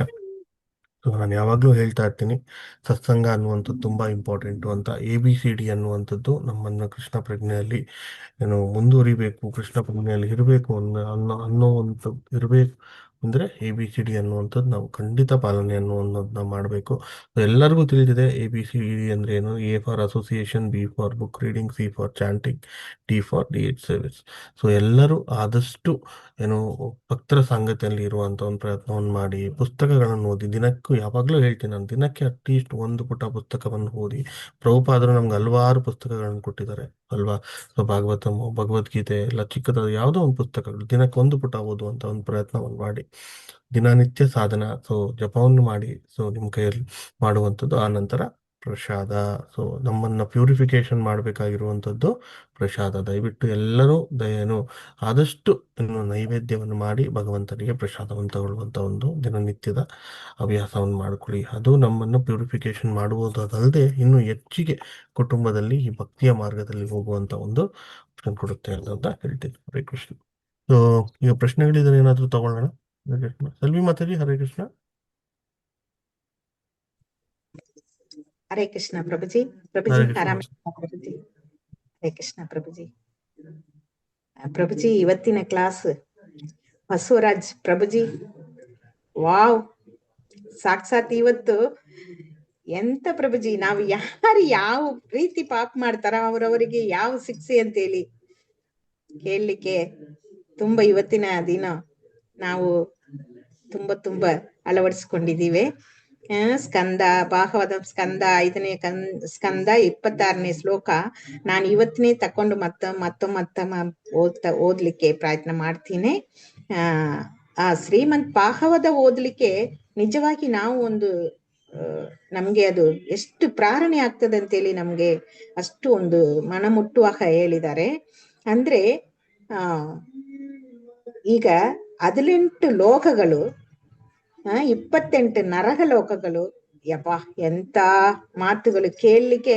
ಒಬ್ರೊಬ್ರು ಯಾರು ಯಾವ ರೀತಿ ಪಾಪ ಮಾಡ್ತಾರೋ ಅವರವರಿಗೆ ಯಾವ ನರಕ ಸಿಕ್ಕತ್ತಂತೇಳಿ ಪ್ರಭುಜಿ ಹೇಳಿದನ. 3 ತಿಂಗಳು ಪ್ರಯತ್ನ ಮಾಡಿರಂತೆ ಇದಕ್ಕೆ ಅವರು ಈ ಕ್ಲಾಸ್ ಅನ್ನ ಕೊಡ್ಲಿಕ್ಕೆ. ಹ್ಯಾಂಗ ಅವ್ರ ಮನಸ್ಸಲ್ಲಿ ಇದನ್ನೆಲ್ಲ ಸರಿಯಾಗಿ ಅವ್ರು ಇಟ್ಕೊಂಡು ನಮ್ಗೆ ಇಷ್ಟು ಒಂದು ಒಳ್ಳೆ ಕ್ಲಾಸ್ ಅನ್ನ ಕೊಟ್ಟಿದ್ದಾರೆ. ಇವ್ರು ನಿಜವಾಗಿ ಇವತ್ತಿನ ಕ್ಲಾಸ್ ಕೇಳಿದವರು ಯಾರು ಮಾಂಸ ಬಾಣ ಏನು ತಿನ್ಲಿಕ್ಕೆ ಹೋಗುದಿಲ್ಲ. ಕೃಷ್ಣನೇ ಹರೇ ಕೃಷ್ಣ ಮಾಮಂದ್ರ ಸಾಕಂತೇಳಿ ಯವ್ವಾ, ನಿಜವಾಗಿ ಒಂದೊಂದು ಇಲ್ಲಿ ಕಾಣಿ ನಾ ಎಲ್ಲಾನು ಬರ್ಸ್ಕೊಂಡಿದ್ದೆ. ಯಾವ ರೀತಿ ಯಾವ ಶಿಕ್ಷೆ ಕೊಡ್ತಾ ಅಂತೇಳಿ ಆ ಲೋಕಗೆಲ್ಲ ನಿಜವಾಗಿ ಮನಸ್ಸಿನಾಗಿ ಉಟ್ಕೊಂಡು ಅದನ್ನ ನಾವು ಅನುಭವಿಸದೇ ಬೇಡ ಪ್ರಭುಜಿ. ನಾವು ಸೀದಾ ದೇವರ ಪ್ರಾರ್ಥನೆಯಲ್ಲಿ ಇರುವ, ಹರೇ ಕೃಷ್ಣ ಮಹಾಮಂತ್ರನ್ನ ಮಾಡುವ, ಅವರಿಗೆ ನಾವು ಒಂದು ಈ ಕೃಷ್ಣ ಪ್ರಜ್ಞೆಗೆ ಬಂದ್ರ ಮೇಲೆ ಪುಣ್ಯವಂತರ ಆಗಿದ್ದೀವಿ ಅಂತ ಹೇಳುವ ಮನಸ್ಸು ನನಗೆ ಉಂಟು. ಇನ್ನು ಹೆಚ್ಚಾಗಿ ಇಂತರ ಕ್ಲಾಸ್ಗಳನ್ನ ಕೇಳ್ಕೊಂಡು ನಾವು ಶುದ್ಧ ಭಕ್ತರಾಗಬೇಕಂತೇಳಿ ನನ್ನ ಮನಸ್ಸಿಗೆ ಮನಮುಟ್ಟುವಾಗ ಹೇಳಿದ್ರು ಪ್ರಭುಜಿ. ತುಂಬಾ ಧನ್ಯವಾದಗಳು ಪ್ರಭುಜಿ. ಹರೇ ಕೃಷ್ಣ ಪ್ರಭುಜಿ. ನಿಮ್ಮ ಹತ್ರ 2 ಮಾತಾಡುವ. ಬಸವರಾಜ್ ಪ್ರಭುಜಿ, ಹರೇ ಕೃಷ್ಣ. ತುಂಬಾ ಧನ್ಯವಾದಗಳು. ಆ ಬಾ ಹಿರಿಯ ಸಾಕು. ವಯಸ್ಸಿನವರ ಆಶೀರ್ವಾದ ಹೌದು ತುಂಬಾ ಪ್ರಭುಜಿ. ಚೆನ್ನಾಗಿ. ಇವತ್ತು ನಾನು ಒಳ್ಳೆ ಹೇಗ್ ಮಾಡ್ತೀನೋ ನನಗೆ ಗೊತ್ತಿಲ್ಲ. ಮತ್ತೊಮ್ಮೆ ಇಲ್ಲ ಪ್ರಭುಜಿ. ಯಾಕೆಂದ್ರೆ ಇದು ಚಾಪ್ಟರ್ ಅಂದ್ರೆ ಎಲ್ಲ ನರಕಗಳ ದರ್ಶನವನ್ನ ನಾನು ಯಾವ ರೀತಿ ಮಾಡಿಸ್ತೆ ಅಂತ ನಾವು ಆ, ನಾವು ಹೇಳಲಿಕ್ಕೆ ಇದಾಗತ್ತೆ ನಮ್ಗೆ. ಯಾರಿಗೇ ಆದ್ರೂ ಅಷ್ಟೇ, ನಾವು ಒಳ್ಳೆ ಮಾತನ್ನ ಹೇಳ್ಬೇಕಂದ್ರೆ ಇವತ್ತು ಕೇಳೋ ಪರಿಸ್ಥಿತಿಯಲ್ಲಿ ಯಾರೂ ಇಲ್ಲ. ನಮ್ಮ ಖಂಡಿತ. ಕುಟುಂಬದವರಾಗಿರ್ಬೋದು, ನಮ್ಮ ಕುಟುಂಬದಲ್ಲಿ ನಮ್ಗೆ ಸಹಕಾರ ಇರೋದಿಲ್ಲ, ಮಾಂಸ ಭಕ್ಷಣೆ ವಿಚಾರ ಇರ್ಬೋದು. ಕೆಲವೊಬ್ರು ಡಾಕ್ಟರ್ಗಳೇ ನಮ್ಗೆ ಪ್ರಿಸ್ಕ್ರೈಬ್ ಮಾಡ್ಬಿಡ್ತಾರೆ, ನಿಮ್ಗೆ ವಿಟಮಿನ್ B12 ಡೆಫಿಷಿಯನ್ಸಿ ಆಗುತ್ತೆ, ಅದಾಗುತ್ತೆ ಇದಾಗುತ್ತೆ, ನೀವು ಮಾಂಸಾಹಾರವನ್ನ ತಗೊಳ್ಳೇಬೇಕು. ನೀವು ಆ ರೀತಿ ನಮಗೆ ಪ್ರಚೋದನೆ ಇರುತ್ತೆ, ಆ ರೀತಿ ನಮಗೆ ಇರುತ್ತೆ. ನೀವು ಮೊಟ್ಟೆ ಭಕ್ಷಣೆಯನ್ನ ಮಾಡ್ಲೇಬೇಕು, ಆ, ನಿಮ್ಮ ನಿಮ್ಮ ಹೊಟ್ಟೆಯನ್ನ ನಿಜವಾಗ್ಲೂ ನೀವು ಸ್ಮಶಾನ ಮಾಡ್ಕೊಳ್ಬೇಕು ಅಂತ ಹೇಳ್ತಾರೆ. ನಮ್ಮ ಹೊಟ್ಟೆಯ ಒಂದು ಸ್ಮಶಾನವನ್ನ ಮಾಡ್ಬೇಕು ಅಂತ. ಸೊ ಹಾಗಾಗಿ ಮಾದಕ ಪದಾರ್ಥಗಳಿರ್ಬೋದು, ಯಾವ ಶಿಕ್ಷೆ ಅಂತಕ್ಕಂಥದ್ದು ನಾವು ದರ್ಶನವನ್ನ ಮಾಡ್ತಾರೆ ಪ್ರತಿದಿನ ಹೇಳ್ತಾ ಇದ್ರೆ ಅದು ನಮ್ಮ ತಲೆಗೆ ಹೋಗಿ ಯಾವತ್ತೋ ಒಂದಿನ ಒಂದು ಪರಿಣಾಮವನ್ನ ಮಾಡ್ಬೋದು. ಒಂದು ಒಳ್ಳೆಯ ಶ್ರವಣ ಮಾಡ್ಬೇಕು ಅಂತ ಕೇಳಿಸ್ಕೋಬೇಕು. ನಮ್ ಕೇಳಿಸ್ಕೊಳ್ತಕ್ಕಂತ ತಾಳ್ಮೆನೆ ನಮ್ಗಿಲ್ಲ ಈ ಪ್ರಪಂಚದಲ್ಲಿ. ಹಾಗಾಗಿ ಧನ್ಯವಾದಗಳು ಮಾತಾಜಿ. ಅದೇ ಅದ್ರಲ್ಲಿ ಪ್ರಭುಜಿ ಇನ್ನು ಒಂದೆರಡು ಮಾತು ಮಾತಾಡ್ತೀನಿ. ಕಾಲಸೂತ್ರ ಉಂಟಲ್ಲ, ನರಕ ಉಂಟಲ್ಲ, ಅವರು 84,000 ಅವರಿಗೆ ಬೆಂಕಿ ಮೇಲೆ ಬೆಂಕಿಯನ್ನ, ಅವರಿಗೆ ಮೇಲ್ಗಡೆ ಸೂರ್ಯ ಹರಿಯುವಾಗ ಕೆಳಗಡೆ ಬೆಂಕಿಯನ್ನ 1,000 ವರ್ಷ ಹಿಂಸೆಯನ್ನ ಖಂಡಿತ ಅವರು ತಾಳ್ಲಿಕ್ಕೆ ಖಂಡಿತ ಆಗುದಿಲ್ಲ ಪ್ರಭುಜಿ. ಅದು ಒಂದು ಲಾಸ್ಟ್ಗೆ ಏನಂದ್ರೆ, ಈಗ ನಾವು ಯಾವ ರೀತಿ ನಮ್ಮನ್ನ ನಾವು ತೊಡಸ್ಕೋಬೇಕು, ನಮ್ಮ ಈ ನರಕ ಬೇಡ ಅಂತ ಹೇಳುವವರಿಗೆ ಯಾವ ರೀತಿ ಈ ಹರೇ ಕೃಷ್ಣ ಮಹಾಮಂತ್ರ ನಮ್ಗೆ ಒಂದು ಒಳ್ಳೆ ಒಂದು ಭಾವನೆಯನ್ನ ಕೊಡ್ಲಿಕ್ಕೆ ಈ ಜನ್ಮದಲ್ಲಿ ನಾವು ಪುಣ್ಯವಂತರ ಆಗ್ಲಿಕ್ಕೆ ಆ ಮಹಾಮಂತ್ರ ನೀವು ಹೇಳಿದಾಗೆ ಸ್ವಲ್ಪ ಮಪ್ಯಸ್ಯ ಧರ್ಮಸ್ಯ ಏಕತ, ನಾವು ಆ ಮಂತ್ರವನ್ನ ನಾವು ಯಾವಾಗ 16 ಶಬ್ದವುಳ್ಳ ಹರೇ ಕೃಷ್ಣ ಮಹಾಮಂತ್ರವನ್ನ ನಾವು ಪಡೆಯುವಾಗ ನಿಜವಾಗಿ ನಾವು ಭಕ್ತಲಾಕೊಂಡು ಇನ್ನು 4 ಜನರನ್ನ ಭಕ್ತಲಾಗಿ ನಾವು ಮಾಡಿಸುವಾಗ ಖಂಡಿತ ನಮ್ ನರಕ ಸಿಕ್ಕುದಿಲ್ಲ ಅಂತೇಳಿ ಅನ್ಕೊಂಡು ನಿಮ್ಗೆ ಕೋಟಿ ನಮನಗಳನ್ನ ಅರ್ಪಣೆ ಮಾಡ್ತೀನಿ ಪ್ರಭುಜಿ. ನೀವು ಒಳಿತಾಗ್ಲಿ, ಶುಭವಾಗ್ಲಿ, ಮಂಗಳವಾಗ್ಲಿ, ಇನ್ನು ಹೆಚ್ಚೆಚ್ಚು ಒಳ್ಳೆ ಕ್ಲಾಸ್ ಅನ್ನ ಕೊಡಿರಿ. ನಿಮ್ಗೆ ಆಯುಸಾರೋಗ್ಯನ ದೇವರು ಕೊಡ್ಲಿ ಅಂತೇಳಿ ಬೇಡ್ತಾ, ನಮ್ಮ ಕೃಷ್ಣ ಭಕ್ತರು ಎಲ್ಲರಿಗೂ ಒಂದು ಹರೇ ಕೃಷ್ಣ ಮಹಾಮಂತ್ರವನ್ನ ಹೇಳ್ತೀನಿ. ಎಲ್ಲರಿಗೂ ಶುಭವಾಗ್ಲಿ, ಒಳಿತಾಗ್ಲಿ, ಶುಭವಾಗ್ಲಿ, ಮಂಗಳವಾಗ್ಲಿ ಅಂತೇಳಿ ಬೇಡ್ತಾ, ಈ ಹರೇ ಕೃಷ್ಣ ಮಹಾಮಂತ್ರಕ್ಕೆ ಒಳ್ಳೇದಾಗ್ಲಿ ಅಂತೇಳಿ. ಹರೇ ಕೃಷ್ಣ ಕೃಷ್ಣ ಕೃಷ್ಣ ಹರೇ ಹರೇ, ಹರೇ ರಾಮ ರಾಮ ರಾಮ ಹರೇ ಹರೇ. ಇನ್ನೂ ಒಳ್ಳೇದಾಗ್ಲಿ ಅಂತೇಳಿ ಬೇಡಿ ನಮ್ಮ ಎಲ್ಲ ಭಕ್ತರುಗಳಿಗೂ ನನ್ನ ನಮನಗಳನ್ನ ಸಲ್ಲಿಸುತ್ತೇನೆ. ಹರೇ ಕೃಷ್ಣ ಪ್ರಭುಜಿ. ಲೋಕೇಶ್ ಪ್ರಭುಜಿ ನಿಮಗೂ ಕೂಡ, ಮತ್ತೆ ಬಸವರಾಜ್ ಪ್ರಭುಜಿ ನಿಮ್ಗೂ ಕೂಡ ಒಳ್ಳೇದಾಗ್ಲಿ ಅಂತ ಹೇಳಿ ಬೇಡ್ತೀನಿ. ಹರೇ ಕೃಷ್ಣ. ಧನ್ಯವಾದಗಳು ಪ್ರಭುಜಿ, ಧನ್ಯವಾದಗಳು. ಹರೇ ಕೃಷ್ಣ ಮಾತಾಜಿ. ಹರೇ ಕೃಷ್ಣ. ಸೊ ನರಕ ಲೋಕದ ಬಗ್ಗೆ ಪ್ರಭುಗಳೆಲ್ಲ ಹೇಳಿದ್ರು, ಅದ್ರಲ್ಲಿ ಪರಿಹಾರನೂ ಕೂಡ ಹೇಳಿದ್ದಾರೆ. ಪರಿಹಾರ ಹೇಳಿದಾರಲ್ಲ ಬಿಡು, ನರಕ ಲೋಕಕ್ಕೆ ಹೋಗೋಕ್ಕಿಂತ ಮುಂಚೆ ಮಾಡೋಂಥ ಪಾಪಗಳನ್ನ ಮಾಡಿ ಪರಿಹಾರ ಮಾಡ್ಕೊಳ್ಳೋ ಅಂಥದ್ದು ಅಲ್ಲ. ಸೊ ಎಲ್ಲ ಹರೇ ಕೃಷ್ಣ. ದಿವ್ಯಶ್ರೀ ಮಾತಾಜಿ. ಹರೇ ಕೃಷ್ಣ ಪ್ರಭು. ತುಂಬಾ ಚೆನ್ನಾಗಿತ್ತು ಪ್ರಭು, ಬಸವರಾಜ್ ಪ್ರಭು ಕ್ಲಾಸು. ಆಕ್ಚುಲಿ ನಾನ್ ಬಂದು ಜಗನ್ನಾಥ ಸರ್ಕಲ್ ಇಂದ ನೀಲಾಚಲ ಗ್ರೂಪ್ ಇಂದ ಬರ್ತಾ ಇದ್ದೀನಿ ಪ್ರಭು. ನೀವ್ ಅನೌನ್ಸ್ ಮಾಡಿದ್ರಿ, ನಾನೊಂದ್ಸಲ ಅನೌನ್ಸ್ ಮಾಡ್ಬೋದಾ ಪ್ರಭು? ಮಾಡಿ ಮಾತಾಡಿ, ಮಾಡಿ. ಹರೇ ಕೃಷ್ಣ, ಎಲ್ಲರಿಗೂ ಹರೇ ಕೃಷ್ಣ. ನನ್ನ ಹೆಸರು ದಿವ್ಯಶ್ರೀ ಅಂತ ಹೇಳಿ ಜಗನ್ನಾಥ ಸರ್ಕಲ್ ಇಂದ ಬರ್ತಾ ಇದ್ದೀನಿ. ಒಂದು ಗಾಂಧರ್ವಿಕ ಗಿರಿಧಾರಿ ಹಾಗೂ ಲಕ್ಷ್ಮೀ ನರಸಿಂಹಸ್ವಾಮಿ ದೇವರ ಹಾಗೂ ನಮ್ಮ ಶಿಲಾಪ್ರಭುಪಾದರ ಒಂದು ಕೃಪಾಶೀರ್ವಾದದಿಂದ ಹಾಗೂ ನಮ್ಮ ಸುರ್ನಾಥ ಪ್ರಭು ಅಂದ್ರೆ ಶಿಕ್ಷಾ ಗುರುಗಳಾದ ಸುರ್ನಾಥ ಗಿರಿಧರ ಪ್ರಭುಗಳ ಒಂದು ಮಾರ್ಗದರ್ಶನ ಹಾಗೂ ಅವರ ಆಗಮನದೊಂದಿಗೆ ನಾವೊಂದು ಶ್ರೀಮದ್ ಭಾಗವತವನ್ನ ನಮ್ಮ ಮನೆಗೆ ಆಮಂತ್ರಣ ಮಾಡ್ಕೊಂತಾ ಇದೀವಿ ಹಾಗೂ ಸತ್ಸಂಗನ ಇಟ್ಕೊಂಡಿದೀವಿ. ಸೊ ಆದ್ರಿಂದ ಎಲ್ಲಾ ಭಕ್ತರು ಈ ಒಂದು ಭಾನುವಾರ 7ನೇ ತಾರೀಕು ಎಲ್ಲರೂ ಬಂದು ನಮಗೆ ಆಶೀರ್ವಾದ ಮಾಡ್ಬೇಕು ಅಂತ ಕೇಳ್ಕೊತೀನಿ. ಈ ಒಂದು ಪುರುಷೋತ್ತಮ ಮಾಸದ ಒಂದು ಮಾಸದಲ್ಲಿ ನಾವು ಒಂದು ಸತ್ಸಂಗ ಇಟ್ಕೊಂಡಿರೋದು ಮೊದಲನೇ ಬಾರಿಗೆ ಇಟ್ಕೊಂಡಿದೀವಿ, ಭಾಗವತಂನ ಆಗಮನ ಮಾಡ್ಕೊಂತ ಇದೀವಿ. ಸೊ ಆದ್ರಿಂದ ನಿಮ್ಮ ಆಶೀರ್ವಾದ ನಮ್ಮ ಮೇಲೆ ಇರ್ಬೇಕು ಅಂತ ಹೇಳ್ಬಿಟ್ಟು ಕೇಳ್ಕೊತೀನಿ. ದಯವಿಟ್ಟು ಎಲ್ಲರೂ ಬರ್ಬೇಕು ಅಂತ ಕೇಳ್ಕೊತೀನಿ. ಹಾಗೆ ಒಂದು ಇನ್ವಿಟೇಷನ್ ನ ನಿಮ್ಮ ಗ್ರೂಪಿಗೆ ಕಳಿಸ್ಕೊಡಕ್ಕಾಗುತ್ತೆ. ಹಾಗೆ ಒಂದು ಗೂಗಲ್ ಫಾರ್ಮ್ ಅನ್ನೋದನ್ನ ಕ್ರಿಯೇಟ್ ಮಾಡಿದೀವಿ ಪ್ರಭು. ದಯವಿಟ್ಟು ಯಾರೆಲ್ಲ ಬರ್ತಾ ಇದಾರೆ ಆ ಒಂದು ಗೂಗಲ್ ಫಾರ್ಮ್ ಅನ್ನ ಫಿಲ್ ಮಾಡ್ಬೇಕು ಅಂತ ಕೇಳ್ಕೊತೀನಿ. ಯಾಕಂದ್ರೆ ಒಂದು ಪ್ರಸಾದ ಒಂದು ಕೌಂಟಿಗೋಸ್ಕರ ನಾವು ಇದನ್ನ ಮಾಡಿರೋದು. ಸೊ ಆದಷ್ಟು ಒಂದು ಬೇಗ ಈ ಒಂದು ದಿನದಲ್ಲಿ ಗೂಗಲ್ ಫಾರ್ಮ್ ಅನ್ನೋದನ್ನ ಫಿಲ್ ಮಾಡಿ ಕಳಿಸ್ಕೊಟ್ರೆ ನಿಮ್ಮ ಒಂದು ಸೇವೆ ಕೂಡ ಇದೆ ಪ್ರಭು. ಯಾರಿಗೆಲ್ಲ ಸೇವೆ ಮಾಡ್ಬೇಕು ಅಂತ ಒಂದು ಇಚ್ಛೆ ಇದೆ, ಆ ಗೂಗಲ್ ಫಾರ್ಮ್ ಅಲ್ಲೇ ಎಲ್ಲ ಮೆನ್ಷನ್ ಮಾಡಿದೀವಿ. ಸೊ ಅದನ್ನ ಚೂಸ್ ಮಾಡ್ಕೋಬಹುದು, ಯಾರಿಗೆಲ್ಲ ಸಾಧ್ಯ ಆಗುತ್ತೆ ಬಂದು ಸೇವೆ ತಗೋಬಹುದು ಪ್ರಭು. ಇನ್ ಕೇಸ್ ಏನಾದ್ರು ಇವತ್ತೇ ಬರೋ ಹಾಗಿದ್ರೆ ಉಳ್ಕೊಳ್ಳೋಂತ ವ್ಯವಸ್ಥೆ ಕೂಡ ಮಾಡಿದ್ವಿ ಪ್ರಭು. ಎಲ್ಲರೂ ಬರ್ಬೇಕು ಅಂತ ಹೇಳ್ಬಿಟ್ಟು ಕೇಳ್ಕೊತೀವಿ. ಹರೇ ಕೃಷ್ಣ ಪ್ರಭು. ಥ್ಯಾಂಕ್ ಯು ಪ್ರಭು, ಅವಕಾಶ ಮಾಡಿಕೊಟ್ಟಿದ್ಕೆ ಧನ್ಯವಾದಗಳು ಹರೇ ಪ್ರಭು. ಕೃಷ್ಣ ಮಾತಾಡಿ, ತುಂಬ ಧನ್ಯವಾದಗಳು. ಸೊ ಮಾತಾಜಿ ಅವರು ಇನ್ವೈಟ್ ಮಾಡಿದ್ದಾರೆ, ನಾಳೆ ಅವ್ರ ಮನೆಯಲ್ಲಿ ಭಾಗವತಂ ವೆಲ್ಕಮ್ ಅನ್ನೋದು ಮಾಡ್ತಿದ್ದಾರೆ. ಹಾಗೆ ಸತ್ಸಂಗ ಅನ್ನುವಂಥದ್ದು ಇದೆ. ಸೊ ಸೇವೆ ಅನ್ನೋದಂಥದ್ದು ಎಲ್ಲ ಕಡೆ ಇರುತ್ತೆ, ಎಲ್ಲರ ಮನೆಯಲ್ಲೂ ಕೂಡ. ಸೊ ಭಕ್ತರ ಮನೆಯಲ್ಲಿ ಯಾವುದೇ ಒಂದು ಸತ್ಸಂಗ ಇದ್ರೆ ಸೇವೆ ಅಂತ ಇರುತ್ತೆ. ಯಾವುದೋ ಒಂದು ಚಿಕ್ಕದಾದ ಚಟುವಟಿಕೆಯಲ್ಲಿ ಭಾಗವಹಿಸುವಂಥದ್ದಾಗಿರ್ಬೋದು, ಪ್ರಸಾದ ಸೇವೆ ಆಗಿರ್ಬೋದು, ಆಲ್ಟರ್ ಮಾಡುವಂಥದ್ದಾಗಿರ್ಬೋದು, ಭಗವಂತನ ಸೇವೆ, ಎಲ್ಲ ಭಕ್ತರ ಸೇವೆ, ಭಗವಂತನ ಸೇವೆ. ಸೊ ಹಾಗೆ ಹಾಗೆಲ್ಲ ನಾನು ಮಾತಾಜಿಯವ್ರು ಗೂಗಲ್ ಫಾರ್ಮ್ ಅನ್ನು ಕೂಡ ಕೊಟ್ಟಿದ್ದಾರೆ, ದಯವಿಟ್ಟು ಅದನ್ನು ಫಿಲ್ ಮಾಡಿದ್ರೆ ಸೊ ಅವ್ರಿಗೂ ಕೂಡ ಪ್ರಸಾದವನ್ನು ಮಾಡುವಂಥದ್ದಾಗಿರ್ಬೋದು, ಎಷ್ಟು ಜನ ಬರ್ತಾರೆ ಅನ್ನೋದು ತಿಳ್ಕೊಳ್ಳುವಂಥದ್ದಾಗುತ್ತೆ. ದಯವಿಟ್ಟು ಎಲ್ಲರೂ ಅದನ್ನ ಫಾರ್ಮ್ ಫಿಲ್ ಮಾಡಿ ಅನ್ನೋದು ಕೂಡ ಕೇಳ್ಕೊಳ್ತೀನಿ. ನಾಳೆ ಸೊ ಸತ್ಸಂಗ ಇರುವಂಥದ್ದು ಮಾತಾಜಿಯವ್ರ ಮನೆಯಲ್ಲಿ, ದಯವಿಟ್ಟು ಆದಷ್ಟು ಎಲ್ಲರೂ ಹೋಗ್ಬೇಕು ಅಂತ ಕೇಳ್ಕೊಳ್ತೀನಿ. ಹರೇ ಕೃಷ್ಣ. ಹರೇ ಕೃಷ್ಣ ಪ್ರಭು. ಧನ್ಯವಾದಗಳು ಪ್ರಭು, ದಂಡವತ್ ಪ್ರಣಾಮಗಳು. ಹರೇ ಕೃಷ್ಣ ಎಲ್ಲ ವೈಷ್ಣವರಿಗೂ ದಂಡವತ್ ಪ್ರಣಾಮಗಳು. ಹರೇ ಕೃಷ್ಣ.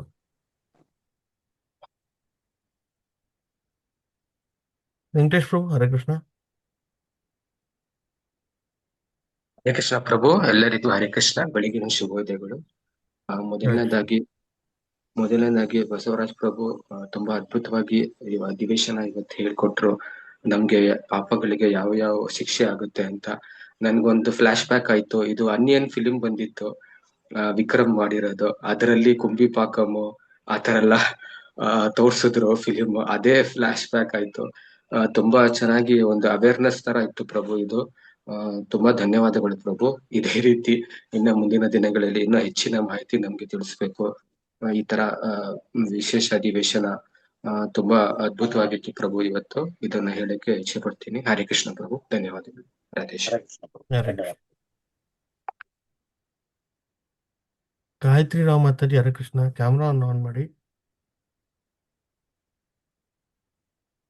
ಇದ್ದೀರಾ?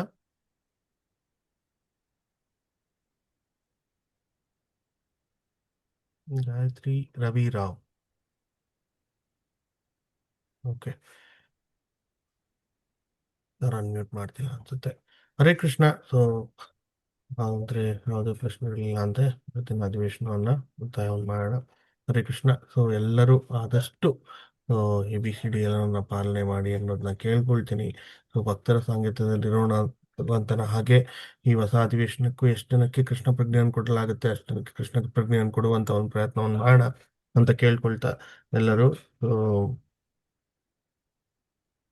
ಮಹಾದೇವಿ ಮಾತಾಜಿ, ಹರೇ ಕೃಷ್ಣ. ಏನೋ ಪ್ರಶ್ನೆ ಇದ್ರೆ ಮಾತಾಡ್ರಿ. ನೋಡಿ, ವಿಡಿಯೋನ ಆನ್ ಮಾಡ್ಬೇಕು. ಕೃಷ್ಣ ಪ್ರಭು. ಹರೇ ಕೃಷ್ಣ ಪ್ರಭು, ನಮ್ಮ ಮುಗಿಯೋದಲ್ಲಿ ನಾಳೆ ಸತ್ಸಂಗಿಗೆ ಏನಪ್ಪಾ? ಮುಗಿಯೋದಲ್ಲಿ ನಾಳೆ ಮುದೋಳಲ್ಲಿ ಸತ್ಸಂಗ ಇದೆಯಾ ನಾಳೆ? ಹಾ, ಸರಿ ಸರಿ ಸರಿ. ಸೊ ಮುದೋಳಲ್ಲಿ ಸತ್ಸಂಗ ಇದೆ ಅಂತ ಅದೇನು ಹೇಳ್ತಿದ್ದಾರೆ. ಯಾರೆಲ್ಲ ಮುದೋಳ್ ಸುತ್ತಮುತ್ತ ಇದ್ದಾರೆ ಅವ್ರಿಗೆ ಅವ್ರಿಗೆ ಸತ್ಸಂಗದಲ್ಲಿ ಭಾಗವಹಿಸಿ ಅಂತ ಕೇಳ್ಕೊಳ್ತೀನಿ. ಸೊ ಇದನ್ನ ಪೋಸ್ಟರ್ಸ್ನೆಲ್ಲ ಕಳ್ಸಿದೀರಾ ಗ್ರೂಪಲ್ಲಿ? ಹಾ ಪ್ರಭು, ನಾಳೆ ಬೆಳಗ್ಗೆ ಸರಿ ಸರಿ. ಹರೇ ಕೃಷ್ಣ. ಪೋಸ್ಟರ್ ಅನ್ನೋದು ಬರುತ್ತೆ, ದಯವಿಟ್ಟು ಸತ್ಸಂಗದಲ್ಲಿ ಭಾಗವಹಿಸುವ ಪ್ರಯತ್ನ. ಧನ್ಯವಾದಗಳು ಮಾತಾಡಿ. ಹರೇ ಕೃಷ್ಣ. ಹರೇ ಕೃಷ್ಣ. ಸೊ ಎಲ್ಲರಿಗೂ ಈ ದಿನ ಶುಭವಾಗಿರ್ಲಿ ಅಂತ ಕೇಳ್ಕೊಳ್ತಾ ಒಮ್ಮೆ ಹರೇ ಕೃಷ್ಣ ಮಹಾಮಂತ್ರವನ್ನು ಹೇಳ್ತಾ, ವೈಷ್ಣವರ ಮಂತ್ರವನ್ನು ಹೇಳ್ತಾ ಈ ಅಧಿವೇಶನವನ್ನ ಮುಗಿಸೋಣ. ಹರೇ ಕೃಷ್ಣ ಕೃಷ್ಣ ಕೃಷ್ಣ ಹರೇ ಹರೇ, ಹರೇ ರಾಮ ರಾಮ ರಾಮ ಹರೇ. ವಾಂಛಾಕಲ್ಪತರುಭ್ಯಸ್ತ ಕೃಪಾ ಸಿಂಧುತೈವ ಚ ಪತಿತಾನಾಂ ಪಾವನೇಭ್ಯೋ ವೈಷ್ಣವೇಭ್ಯೋ ನಮೋ ನಮಃ. ಅಂತಕೋಟಿ ವೈಷ್ಣವೃಂದ ಕಿ ಜೈ. ಪದ್ಮಪಾದ ಶ್ರೀ ಪ್ರಭುಪಾದ ಕಿ ಜೈ. ಚೈತನ್ಯ ಮಹಾಪ್ರಭು ಕಿ ಜೈ.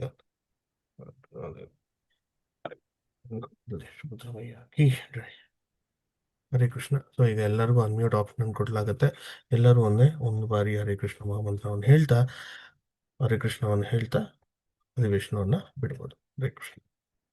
ಕೃಷ್ಣ ಪ್ರಭು ಹರೇ ಕೃಷ್ಣ ಪ್ರಭು ಹರೇ ಕೃಷ್ಣ ಪ್ರಭು ಗೀತಾ ಮಾತಾಜಿ ಹರೇ ಕೃಷ್ಣ, ಮಾನಂದ್ ಮಾತಾಜಿ ಧನ್ಯವಾದಗಳು ಹರೇ ಕೃಷ್ಣ ಕೃಷ್ಣ, ಪ್ರಭು ಕೃಷ್ಣ ಧನ್ಯವಾದಗಳು ಪ್ರಭು ಹರೇ ಹರೇ ಕೃಷ್ಣ, ಕೃಷ್ಣ ಗಾಯತ್ರಿ ಪ್ರಭು ಮಾತಾಜಿ ಹರೇ ಕೃಷ್ಣ, ಗೀತಾ ಮಾತಾಜಿ ಹರೇ ಕೃಷ್ಣ, ಹರೇ ಮಾನಂದಿ ಕೃಷ್ಣ ಮಾತಾಜಿ ಹರೇ ಕೃಷ್ಣ, ಕಲಾ ಮಾತಾಜಿ ಹರೇ ಕೃಷ್ಣ, ಕುಬೇರ್ ಪ್ರಭು ಹರೇ ಕೃಷ್ಣ, ಜೈ ಶ್ರೀ ರುದ್ರಮ ಮಾತಾಜಿ ಹರೇ ಕೃಷ್ಣ, ಮೀರಾ ಮಾತಾಜಿ ಹರೇ ಕೃಷ್ಣ, ದೀಪಿಕಾ ಮಾತಾಜಿ ಹರೇ ಕೃಷ್ಣ, ದೇವಿಕಾ ಮಾತಾಜಿ ಹರೇ ಕೃಷ್ಣ, ಉಮಾ ಮಾತಾಜಿ ಹರೇ ಕೃಷ್ಣ, ಮನೋಜ್ ಪ್ರಭು ಹರೇ ಕೃಷ್ಣ, ಸುರೇಶ್ ಚಂದ್ರಜಿ ಪ್ರಭು ಹರೇ ಹರೇ ಕೃಷ್ಣ ಕೃಷ್ಣ, ಪ್ರಭು ಧನ್ಯವಾದಗಳು ಮಾತಾಜಿ ಹರೇ ಹರೇ ಕೃಷ್ಣಮ್ಮ.